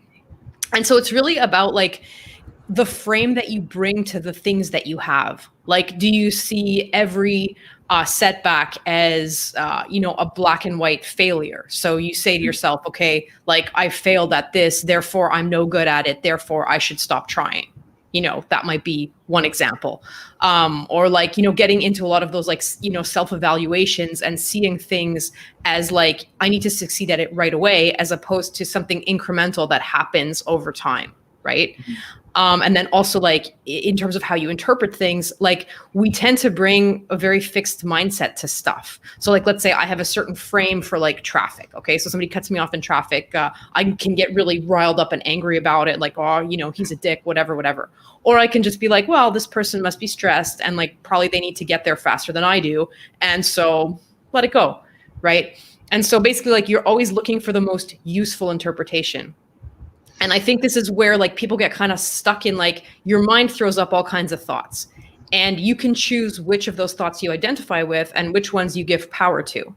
And so like when I, let's say, meet a specific situation, I'm aware that I can choose what I do with it. So like, let's say you want to talk about jiu-jitsu, like do you know how many fights I lost before I finally won the championships that I won? Like a lot. Right. Yeah. And so like, if you walk away from every single one of those things, like, I was ended up on 3rd place medal, I think 2 or 3 times before I actually won at Worlds. Right. So like you go through all those things. And if you walk away from that and be like, okay, I'm just not good enough, this is never going to happen for me. Well, you know what? You're not good enough and it's never going to happen for you. Yeah. Whereas if you frame it in a way that's like, okay, well, this is what happened on this specific day, and this is a useful way I can interpret it. Now let me get on with my life with the most useful interpretation of a particular situation. So how long do you typically allow yourself to grieve from a failure? Whether you lose in a sport or you have something that goes wrong at work, you don't maybe don't sell a house. How long do you allow yourself to feel bad about that little situation? Oh man, that's like a really awesome question. And I think, there's also this like relationship to feelings, right? And I think, especially with like a lot of women, we kind of get caught up in this where like, I know for a long time, I thought I had to be super tough and like never go through some of those negative emotions, and like maybe as women, like maybe some of that stuff comes up for us a little bit more. And so there's this idea that whatever you resist persists. And if you see your emotions like a little bit like a cold, like it will run, if you let it run its course, it will run its course. And so I don't really like force myself to, get over this in this amount of time. Like sometimes I've gotten over things like incredibly fast and I'm like, wow, I don't know how I bounced back from that so fast. And sometimes like I get things like stuck in my head that I kind of ruminate on maybe longer than I need to. But I guess what I try to do is I just notice the feelings, let them be there, and assume that like, you can't, no matter how you feel about a runny nose, it's going to take the time to go away that it takes. Yeah. And so like, I just kind of let it stay there, but I don't give it meaning, right? When I say like identifying with your thoughts, it's all about what you invest with meaning. And so it's like, let's say I took a big loss. Like, okay, of course I'm going to be like upset about that. Of course I'm going to feel like crappy when I go into the gym and like, everybody's like, oh, Terrie, I saw your fight. Like that was pretty stupid. Like if you, no, it's like, because I've done some pretty stupid things. Like, so, then you're always a little bit embarrassed. But like the point is like, do you actually let that affect your behavior, or do you just let it be a runny nose and like, okay, it's COVID, so maybe we shouldn't, maybe the runny nose isn't the best analogy, but like a little headache or something, like do you just let it be there in the background and not identify with it? Because that's like, when I talk about mindset, it's really a lot about what you identify with. I noticed you have a PhD. It's FSU. Is that San Francisco University? SFU, Simon Fraser. It's in Vancouver in Canada. Thank you. I was like, I don't know, and I'm assuming it's a Canadian one, and I don't want to say the wrong one. What is your PhD in? So it's actually in communications, but that word will kind of like induce error a little bit. So like actually, I kind of studied like philosophy and media theory. We lost your friend. Oh, he's got something. He's running to the back to grab something. Okay, cool. Okay, cool. So it's it was like kind of like theoretical communication. So I actually studied like sort of how media representations affect criminal policy. But so it was like kind of a philosophy kind of a PhD. Yeah. But that's a very interesting topic, especially with today. Yeah, like you just grabbed me with that. Like, I bet you could write a book about that. I did. I wrote a thesis. It was 400 pages, but nobody's read it. Oh my God. Nobody's read it. Why'd you write it then? Well, no, it's a PhD thesis. Like, nobody wants to read a PhD thesis. Oh, right. That's so sad. Did you have to send it to me? I'll read it. It's going to take me probably 2 years, but I'll get through it somehow. I'm sorry. I just picturing. Did you have to present in front of everybody your thesis and defend it to your doctors? Yeah. How did that go? That had to be an intimidating thing, because I know a lot of people who have PhDs, and that was the part. They could write the 400 pages. They could literally say what they think it's supposed to be and like all that stuff. But the minute they had to stand in front of their peers and defend themselves, that was their biggest mindset that they were afraid of. For you, what was it during your PhD that you had? It felt like you were running a marathon, the runny nose, whatever analogy you can use here. What was your biggest challenge, and how did you get through it? Yeah. Especially with such a cool PhD. Yeah. So, I mean, this is kind of a sad story. So I'll tell it as well as I can. So, I was really disappointed with the sort of like very left, thought policing of the academic environment at that time. Mm-hmm. And like, I'm a little bit of as I'm sure you can kind of get from my thing, like I'm a little bit, neoliberal. I think that people kind of write their own stories. Yes. And I don't really like this kind of mode of analysis that sees everything as like society's determining things for us. Okay. And so like, then you get into a whole complicated like identity politics thing, and, you know, how much is conditioned by privilege, how much is conditioned by the choices you make. That's a whole thing. Let's leave it over there. But suffice it to say, like in the PhD process, like I was in a very left-leaning university, and the PhD defense, I actually wasn't like super afraid of it. But what ended up happening is that the department there like didn't like my argument.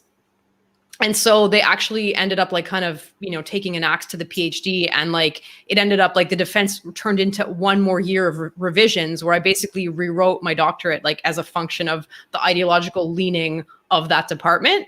And then they kind of let me go. No, it like really wasn't cool. And that kind of then ended up with me choosing to not have a career in academia and like go on to real estate. And like now I feel like I get to do those great things of discussing the ideas that I think are important, but without that sort of like ideological pressure that you have to kind of say what you want, or else like say what that framework wants, and or you get canceled pretty much. And like, you know, I mentioned Jordan Peterson because like I like that author, but I think he also like talks a lot about this kind of stuff, that like it's really important to have honest conversations. And like, you know, if you start canceling people, it's not like, that's not advancing the state of the world, right? Productive.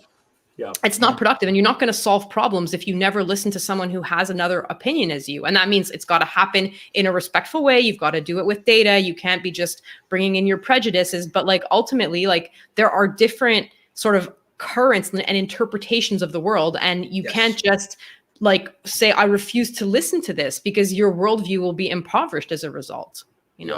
Well, I think another thing that he really points out too is that not everything is as black and white as people say or want to believe that it is. There's a lot of gray area. There's a lot of reasons why one person may advance faster, whether it's in a career or in a study or in a private practice. It's because we all have our little individual ticks that we do. Maybe you study for 4 hours and I only study for 3, and so you get a better grade. Or maybe, you know, Brandon here, he works for 5 hours, but for whatever reason, he processes it a little bit differently. So he gets a worse grade than you do, only studying for 4 hours, but a better grade than I still do, only studying for 3 hours. Yeah, no, for sure. There's like, you know, there's individual things. And then, I mean, you know, also not going to say that like whatever privilege and like different things have no effect on outcomes. Obviously they do. But I think it's important like to, you know, think about like hierarchies of competence and hierarchies of privilege. And it's not as prevalent as some people like to make it seem. Like I don't have a perfect life because I'm white or a man. Yeah. Like, And then that like, it's kind of important to take those two things apart, because in undoing the hierarchy of privilege, you can't get rid of the hierarchy of competence. Right. And so like, I guess that's also like one of the things that motivated me to do, you know, the Mindful Wealth podcast that I do with my co-host, Jonathan Dio, because we really like try to have those conversations with people, you know? So like next week, for example, we have like a Navy SEAL on. 2 weeks ago, we had like a Sufi master on. And so like just by having these conversations with people who come from like very different backgrounds, very different kind of like ideological places, I think it's important to have those kind of conversations and not to just cancel people. So one of the things that he talks about is how some people are willing to sacrifice more than others for things like a better career versus how much time they get to spend with family, or maybe having nicer or better quality food rather than a nicer car. What are some of the things that you found yourself are willing to sacrifice for others, and how long did it take you to make these sort of self-realizations on where you stand? Yeah. I mean, I think, you know, as a parent and specifically as a mom, I think I was, you know, very achievement, like compelled. Like I would use the word compulsion, you know, like I kind of used to act as if the meaning of life was about achievement. So be that chasing medals, be that chasing, you know, business success, that kind of stuff. And then when I had my son, and then like I actually got married like after having my son, like you know, you realize like those roles and like the value of family, the value of that time that I get to spend with him now, like sharing those moments and like kind of, helping him to turn into a good human being, like that's a very important thing that I do. And like, I'm aware that other people, like girls at this point, like are, training when I'm being a mom, or like people in real estate are making money, or like doing other things like that when I'm cooking or taking the dog out. But, like, I think for me, part of like the mindfulness is that we really need to like bookend our achievements within an understanding of what's a full life. Right. Mm-hmm. And that's kind of a spiritual question. It's not something that you can ask of your bank account. It's not something you can ask of like your trophy case, right? Like that kind of spiritual question of like, what makes a fulfilling life fit your achievement, like kind of within that. And so like maybe in the past, I kind of made, trade-offs that I wouldn't make anymore on that. Like just, valuing family more, valuing home life, spirituality, like those kind of things, more than just how many doors do I own? How many things do I have under contract? How many medals do I have? Yeah. How many medals do you have? A lot. I love her energy on that. She's just like, it was so great. That's why you can make that sacrifice. Like, I've proven it. I did enough. It already, Yeah. I been did there, done that. I love it. So one of the things we have coming in is Brian Tracy says, are you saying that different and varied opinions should be listened to and evaluated? Now, I'm not going to finish his thing because he makes a joke about the media. But my thing is, how many times do people let emotions dictate in their actual concept of what they're doing? Because with your PhD, there had these different levels of being what they were expecting from what you wrote, and then they made you go back and redo it. The emotion behind that could have been leading them just because they have a different opinion. And I see that as just an example for how the rest of the world is right now. There's a lot of emotions from A, media, and then B, people being confused with so much right now that we're not actually hearing one another, and the emotion is what's leading us. How do you feel on that, and what would you want to see change in the world so people can be more mindful? Mm-hmm. Well, I mean, I think there are, like if I think of my own whatever ideological package, like there are some things that I'm very emotional about. Yeah. But I think that there's, something to do with this like idea of cancel culture where like it's because, I don't know, when you think about like when, I think you are probably more my age and you're probably a little bit younger. Don't want to make any judgments, but like, when I was younger, I feel like people they would raise their voices at dinner table conversations, but like they would have the conversation.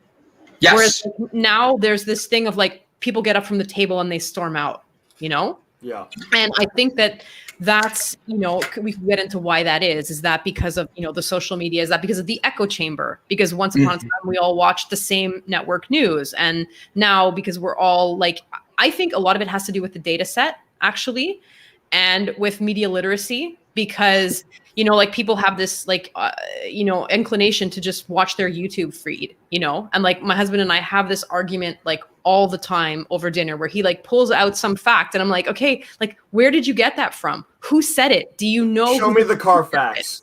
Exactly. Show me like, what's your data set? And so I think like if I were to, offer like a little bit of a, I don't know, not a quick fix or something, but like a way that I think we could fight against this. Like, I think it has a lot to do with media literacy.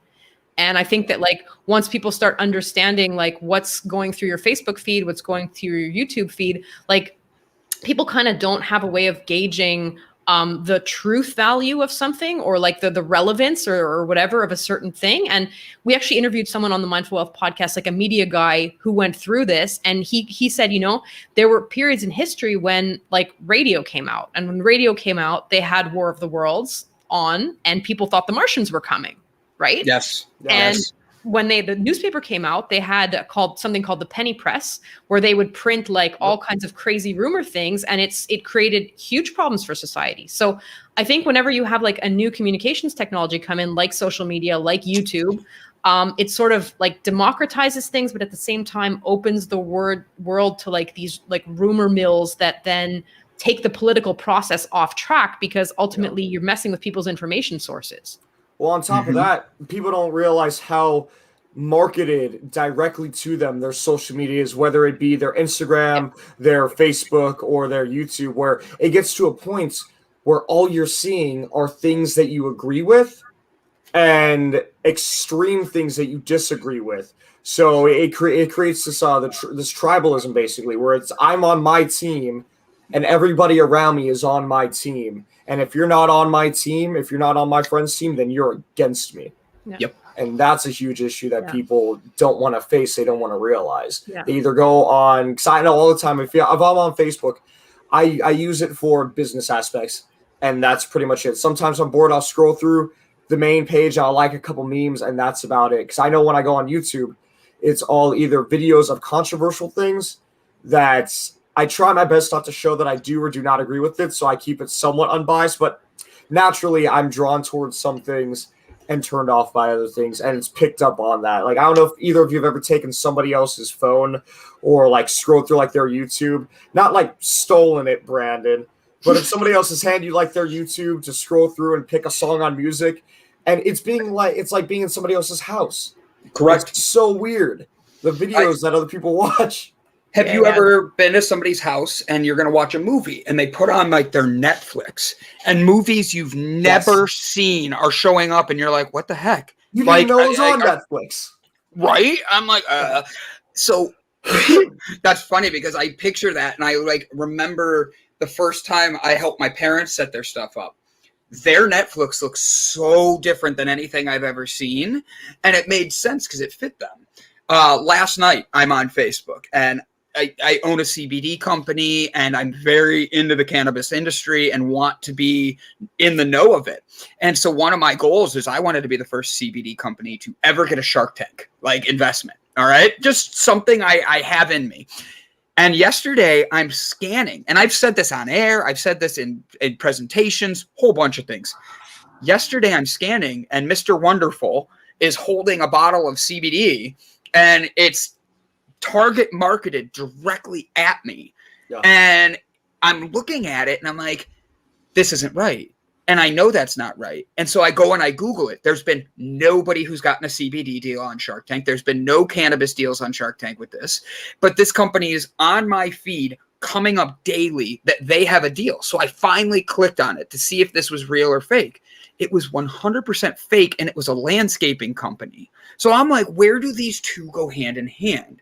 If I'm right, I literally started taking screenshots and then reported it. And then next day, I have a whole new company marketing to me. Same guy, whole different aspect of things. Same Mr. Wonderful and everything. And I'm like it irritated me because that's the problem with media. And I'm using that as a broad, like from your news to your radio to your Facebook. You have to know what the truth is. And I had to go dig a little bit because it irritated me to think this is what people are willing to lie about to be able to make a sale in an industry that already has a lot of misconceptions. And it's making it harder for people like me who want to dispel these misconceptions. For you, being an individual who has a PhD, who's focused on these and done some pretty freaking cool things, I can't go around and choke people out, but you can. So not online.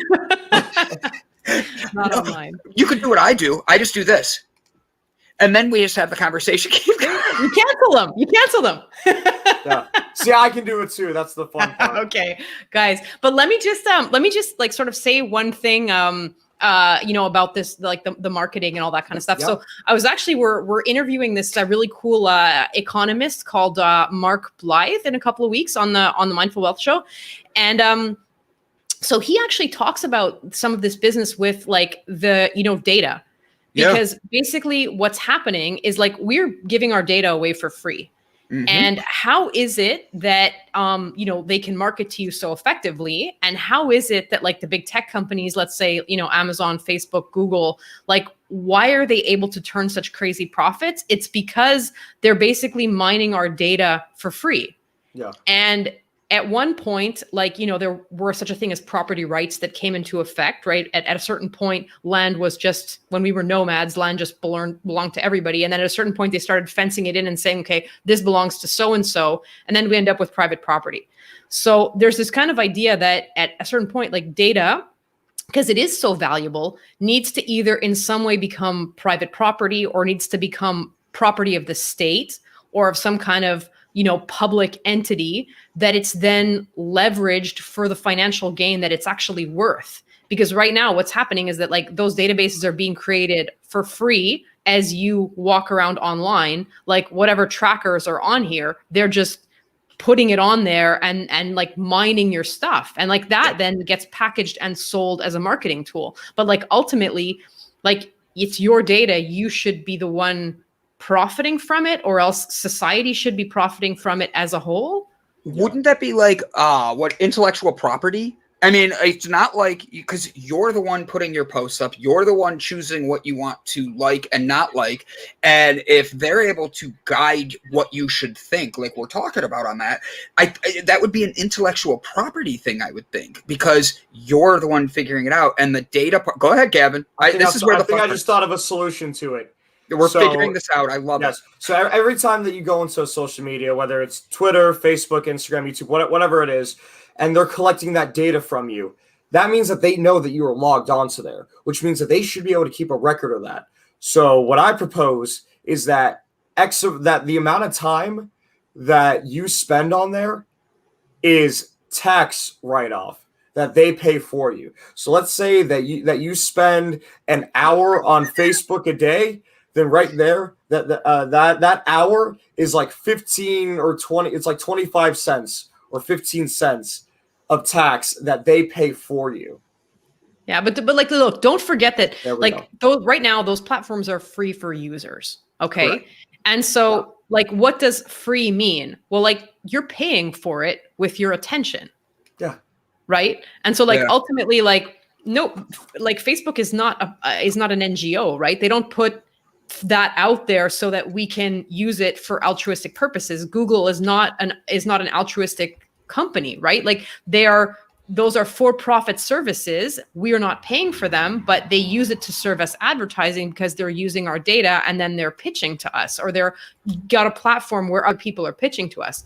So like, I think it's important to like understand sort of the economic model that there is behind this. Cause I think like those things are so big that we just assume like, Facebook is like part of the wallpaper now, but no, like it's a platform that you are able to use for free. And every time you go on there, like there's a server, they're paying their servers, they're paying all of the, the kids in Silicon Valley who are, I don't want to say smarter than us, I don't want to, whatever, but better at computers than we are, like some of the best paid tech brains in the world are sitting there concocting these ideas. And there's a financial model behind it. And that financial model is your attention and your CBD thing and my jujitsu ads and real estate ads and like whatever things are in my feed. So I agree with you 100%. I want to go back to the doctorate for a second. Did you always know you were going to get a PhD? I mean, I think I always knew, like I used to read like crazy as a kid. And I think I always had this, like I always had a dream of writing a book. I always had a dream of, like kind of being a philosopher, whatever that means. And so like, I guess I thought that, and I guess it's true that like a PhD is kind of a stepping stone on the way to that. I guess if I would have called it, I would have thought that I would end up being a university professor. But like, as I explained, why I feel like that is maybe not the best context for freedom of speech right now, depending on where you are. I'm kind of like trying to do my thing, like outside of it, so. I just curious because for me, I was someone that I never thought I would even get a college degree. And I have 2 masters and I'm looking at what I can do for a PhD in the future. And I at one point wanted to be a professor as well. But like you said, there's such a like there's so much different right now in it. Like it feels like if you're not completely ingrained into what they believe, they're not wanting you there. But I feel like that's also how the world works. And being someone who is grounded like you are because of everything you're doing, I would look at you and be like, all right, give me an example of how I can build a better character inside me. Because as Brandon, I want to always, excuse this, I have not used my F word yet today, but I should not give a fuck what everybody else thinks about me. I need to love me. And there's a lot of people who don't do that. How did you fall in love with yourself to build that up, to get the PhD, to get into jujitsu the way you did, to beat the hell out of your husband and make him marry you? Like how? Wow, how did you know that? I saw the wedding pictures. I was stalking your Facebook. The chokehold in the wedding dress is one of my favorite of all time. Right. Okay. None of that is true for anybody that's going to look up Terrie's Facebook right now. No, I know it's not true because we got married at the mosque. There was no wedding dress. So see, you can see my lie. I love it. But like, how did you build your best self up? Yeah. Because you're living a kick-ass life, and a lot of people are trying to find their best self. How did you do that for yourself? How like you get what I'm asking? Yeah, I mean, like, look, I really, it's a good question, but it has a very simple answer, and the simple answer is take responsibility. Ooh, I love that. Sorry, go. Yeah. I interrupted you. No, and you know, I think because like I remember there was this very clear transition where like when I was younger, I think one kind of has a tendency to, I don't know to blame your parents, but like say that, okay, I didn't have these opportunities, or like in my family, one thing was encouraged, in my community, one thing was encouraged. And like ultimately, like the life you have today when you open your eyes is your responsibility. What's showing up for you is a direct relationship of how you interpret the world and the things you take ownership of. And to me, the only way out of whatever, or the only way path towards success, it all starts with saying, I'm going to take responsibility for what's showing up for me. And if I don't like something, be it about myself, be it about my environment, either I have to do the external changes that are going to modify what's going on around me, or else I have to do the internal work that it takes to, feel better about some things. And I think, some people, it's like, okay, you got to lose the 20 pounds, but some things are also just stuff that you need to like accept about yourself. You know what I mean? Like accept about, be it like physically, be it mentally, whatever it is. And that like, if take responsibility is first, accept reality and develop a good relationship with reality is second. Because I think a lot of us like get stuck in wishing things were another way and not being super honest about like, this is exactly the portrait of how things are. And like, I need to take ownership of that, because if I lie to myself about it, everything else I do on top of it is going to be useless. Absolutely. In all honesty, I don't think that there is any excuse to not be successful in life. I just think that it is more difficult for some people than others. But I truly believe that everybody is able to be successful in life.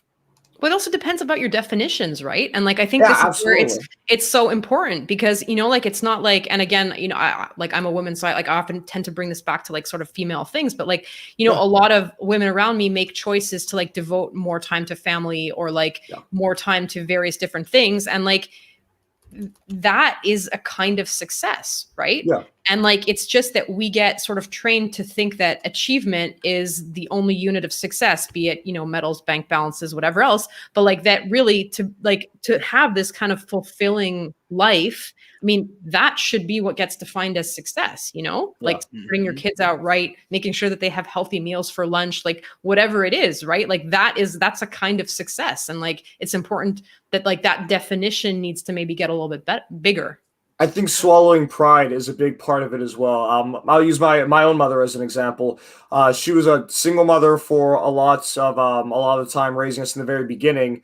However, she had no issue asking for help when she really needed. She asked our grandmother for help to make sure that we had a place to stay when she was trying to work her way up through restaurants and retail and stuff like that. And she found balance between asking help from family, working on her own to make sure that she was building herself up. And then eventually when she did find my stepfather, when they were together still, having that relationship with him to be able to balance having a family and kids while still working her way up. So now it's the point where for the majority, I still have one little brother who's 11 years old, so still lives with her. But the rest of us, we're able to take care of ourselves and figure ourselves out in the world, while she's been able to move up in a now government company up to the top, just over time, just figuring out balance of swallowing pride of I can do this myself. No, I need to ask for help. And then making sure she's still taking care of her family and herself as well. Yeah. I mean, that sounds like exactly, a perfect example of what I said, like get real about what's actually going on and then take responsibility for the results. Right. Yeah. Mm-hmm. And there's no point also like putting pressure on yourself for things that are unrealistic, right? And like that's why like the taking responsibility has to be balanced with being properly in contact with reality. Because if you take responsibility for things that are not within your control, you're going to be feeling like you're failing all the time, right? Right. I think that the way you said that is perfect, because we need to take the little wins and see them more. Because how many times, like you said, making a healthy lunch for your kids, like how many times do we associate that as it's just something I have to do? And we don't give ourselves the credit that we're actually planting a seed in our kid for the future to give them the best nutrients, to give them the best opportunities. And we associate it as just something we have to do in our day. I do have a question here. Bob Seymour, one of our regulars, asks if you have an older sister that's single, and he's asking for a friend. And the funniest part about that is, if you want to know more about Bob, he'll be live tomorrow with us from 10:30 to 11 Eastern Standard Time, Eastern Daylight Time. Bob is a once-in-a-lifetime soul. For real, he is. Anytime he's on, it doesn't matter if you're one way or another. He has this such calming energy with a ZZ Top beard that you just fall in love with him. I have my parents, my grandparents, and friends that are polar opposite on views all say, when Bob's on, I love it. Like, they're like, he is just such an interesting conversationalist. So if you have an older sister, Bob's in South Dakota right now. I'll be more than happy to connect you guys. Help my boy out like that. But if you don't, we understand. But Bob's friend understands. If Bob's he's asking for a friend, remember? Right. I'm sorry, Bob's friend. That way I can connect Bob and you and his friend. So your future, it's in real estate. You've got a PhD. You've done a lot of crazy things. What do you see for yourself? How do you see yourself leaving this world and being the best Terrie? Yeah, it's actually funny because I think, COVID's been a moment where, since a lot of us were forced to stop, maybe in Canada, we were forced to stop a little bit longer than you guys. Yeah. But, when you then sort of like, and now I'm coming back to life, like getting back to the things that I was doing a year and a half ago, but a year and a half has passed and things have changed. So like, I'm aware, like I'm kind of, messing around or like restructuring my business a little bit. So I'm going to have more time to devote to mindful wealth and to like some of the speaking stuff, because like, I don't want to, toot my own horn or something, but like once you've got like, achieved financial independence, then it becomes about when's enough, Mm-hmm. And I think that like at a certain point you also have to know like, okay, I have enough money, or I've made enough money to now take a step back from that and think, what else can I do that's of use? Right. Yeah. And so for me, it's, becoming more about like having those conversations, getting back to like maybe more of like an intellectual life where like, I feel like there is so much space to have important conversations around what is wealth, what is success, how can we, strive for human achievement, but at the same time, leave the world a better place. Right. Yeah. And so like, that's kind of, I guess if I look forward, I want to spend more time, write another book, work more on the show, and maybe like coach in jiu-jitsu. Like I think my competition life might be kind of waning, but that's eventually going to turn into, like building a strong women's team that can give other women like the opportunities that I had, or some of that experience to build a strong mindset, be it like through investing or through sports, Yeah. Yeah. Do you have any jiu-jitsu tournaments coming up? Well, like I said, in Canada, we're still kind of like, we're allowed to travel, but like, it's a bit complicated. Like I just went to LA last week and I had to do 3 COVID tests to get back in. And then, oh my God. Yeah. No, it's really a little bit complicated. And then, so crossing the border, actually in the part of Canada that I live in, jiu-jitsu competitions are illegal, and like Canada hasn't started competing again. Like, anyway, it's like a whole thing. So maybe in the next 3-4 months, but not right now. What was it like coming to the States then and seeing how life is pretty much gone to normal? Well, I think like I was in California, and I think California is like the most kind of Canada-y place. Like a lot of people were still wearing masks, but like I spent the week in LA, like not wearing a mask inside. And I was like, oh, like this is so nice. And like, I mean, look, there's a lot of nice things about Canada, but I think like the, like civil rights, like, liberty, that kind of thing. I think I prefer the American model. Like, I think that it's one thing to give guidelines, but it's another thing. Like we had a curfew. Okay, for 6 months, you had to be home by 8 p.m. We kind of had that. We had a curfew, but then restaurants closed at the curfew. No, but like I think you don't understand. You couldn't go out for milk. Like my husband got a $1,500 ticket for going out to get milk at 11 p.m. Like you can't leave the house. It's an actual curfew. Oh my God. Yeah. No. Like you cannot be on the streets after 8 p.m. Like ours was like a suggestion. Yeah. My mouth is open because a $1,500 ticket. That's the most expensive milk I've ever heard. Say how much milk you could buy with $1,500? Well, I don't. Was he? Oh man, my thoughts. Like, why is the store open so he could go get the milk? Only the gas stations are open. At that time, like all the stores are ordered to close at 7:30, except for the drugstores and the gas stations. And like he went to the gas station and the cops were waiting at the gas station for people who would happen to go out after 8 p.m. to go buy milk.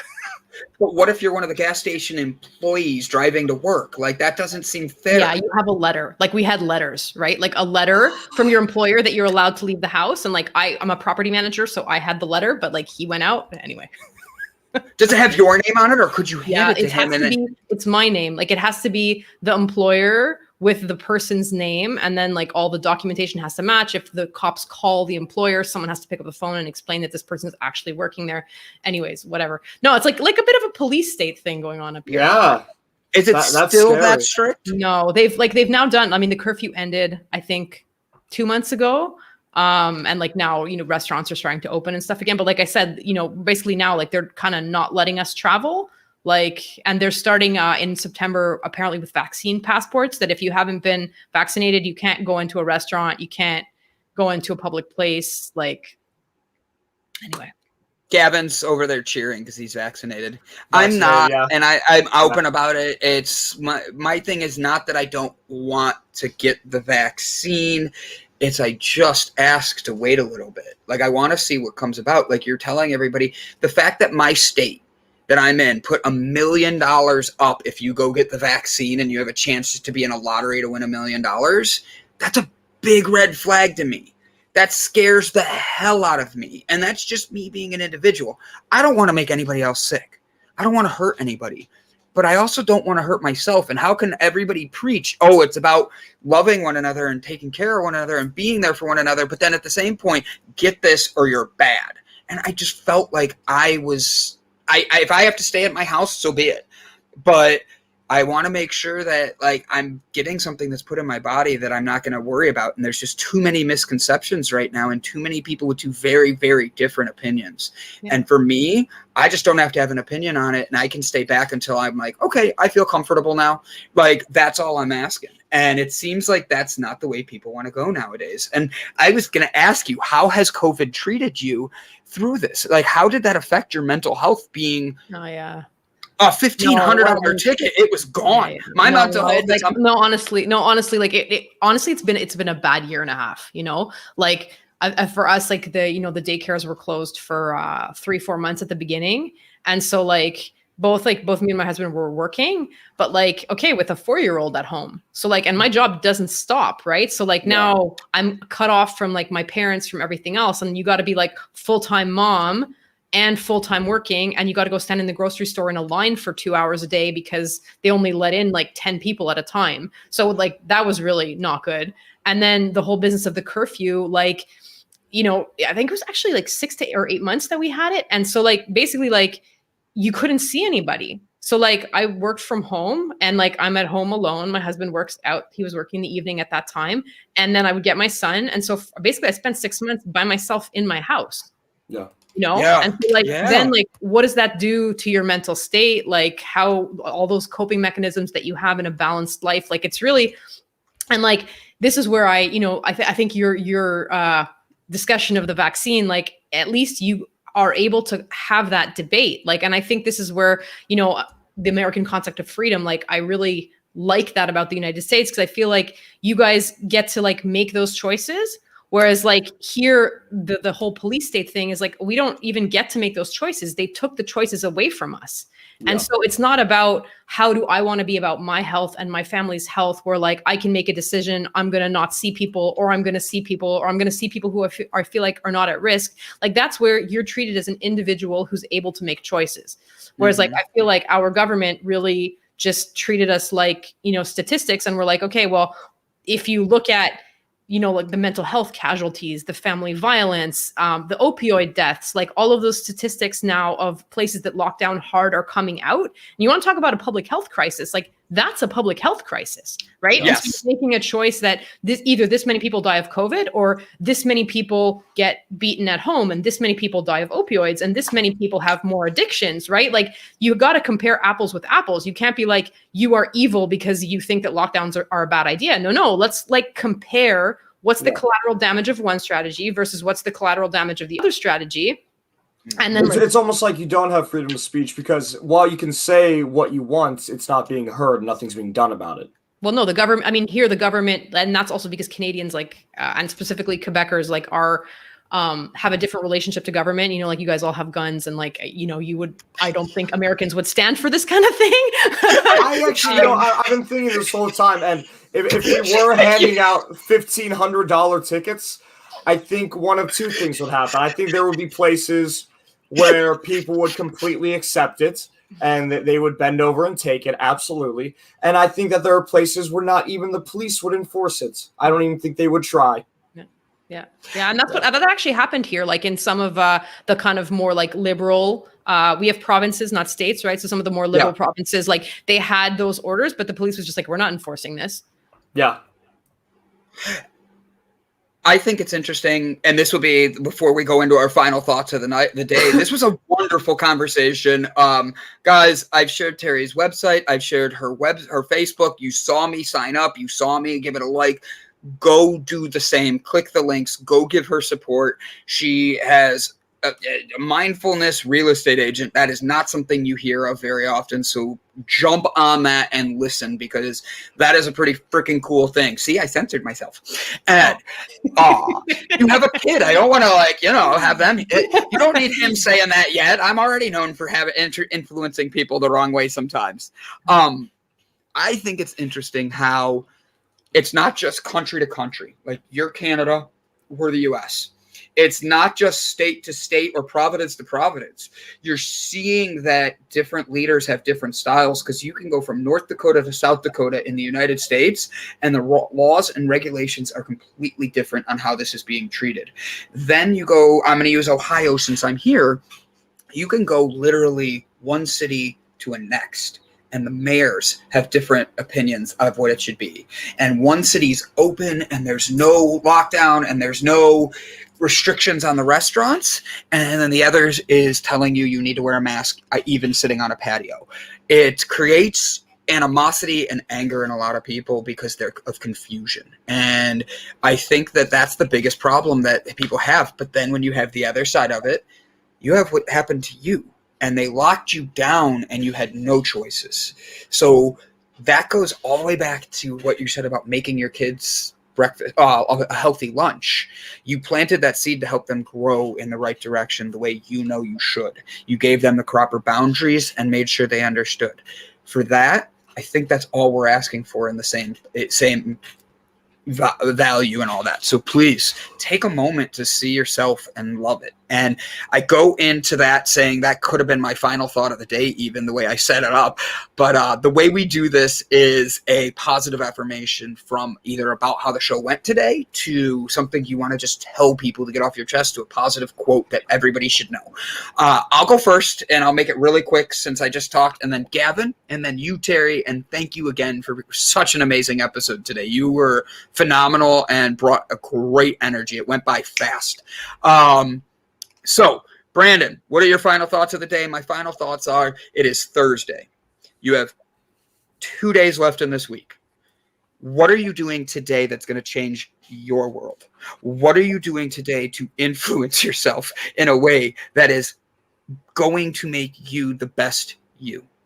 And then above all else, what boundaries did you create in yourself to make sure you are getting the best out of yourself today? And if you can't answer any of those questions, restart your day and make sure you find yourself and love yourself first, because I'm asking myself those same questions. So today, what I'd like to take from today's episode is you're going to have goals in life, and they're going to require time. Whether it's a big goal or a small goal, it's something that takes a while. It's something that you can get done today. Regardless, these goals are also going to require sacrifices. And you need to figure out a way to balance, one, your health, and then two, those sacrifices in order to achieve your goal. When I say sacrifice, I don't mean don't sleep every single night. You're not trying to get 3 hours of sleep so that way you can build your empire. No, it's things like maybe instead of watching that episode that you do every night, maybe you spend an extra hour working on whatever project it is. Or maybe instead of spending extra money on a certain food, you put some of that away into your savings so you can fund that project. Whatever you want to do, no matter where you are in life, you'll be able to get there, but it will be more or less difficult depending on your situation. And your job is to figure out what sacrifices you are willing to make and what is necessary to reach that goal. Yeah, no pressure. So I want to just go back to something that I said like a little bit earlier on in the show about the relationship that we cultivate with reality and how we take responsibility for things. And I think that works on a personal level. I think it works on a community level as well. So, to build a solid foundation in things, the first thing is to get real about what you're actually seeing. And, on a personal level, that might be accepting your life as it is, accepting yourself as it is, and saying, this is my start point. On like a bigger level, it could be, how do you get your data about what's going on in society? How do you understand the world around you, and making sure that you have accurate information, because that's the real foundation of everything else. And then take responsibility. And if that's on a personal level, maybe it's, taking responsibility of personal habits, taking responsibility of the actions and the things you're putting out in the world. And on a larger social level, and I think this is something that we really forget, is that society is created by us. And how we behave on a micro level ends up determining the kind of world, the kind of society that we live in. And so, taking responsibility for what you see around you, it's not just your own personal little life. It's every single thing. It's the water that we swim in. And when all of us realize that and begin to take responsibility for that wider world that we live in, I think, as opposed to seeing it as something that's created by other people, by government, by structures, that's when we start actually being able to put positive things into the world. So. You are getting some great reviews over here. Bob is right here. He's saying how truthful you are. He's not hitting on your sister this time. He said you have Jaybird chiming in. Like, everybody that was making comments was having some fun with this. My favorite was Bob making sure to have your sister check out his Facebook, and I'll interview her for my friend before I introduce them. By the way, I don't know if anybody else caught this. This was my favorite answer to this. I'm Bob's friend. Just saying. Guys, I don't have a sister. And I have some friends, but I don't have a sister. See, friends still works for them, because I'm already getting, look at this, Brandon, you're a great wingman. I failed miserably at the wingman thing. But honestly, Terrie, this has been a great episode. You brought an amazing energy that made everybody be able to contribute to the conversation. Guys, don't forget to like, comment, and share this one. Get Terrie's voice heard and help us make a difference in this world, because that's all we're trying to do, is bring a positive light and change the world through positivity. So, guys, have a great one. Thank you for joining us. Join us tomorrow morning. Gavin, I'll see you tomorrow morning, bright and early. Last I checked, yeah. Oh, good. Bye, buddy. Have a good one, guys. Take care.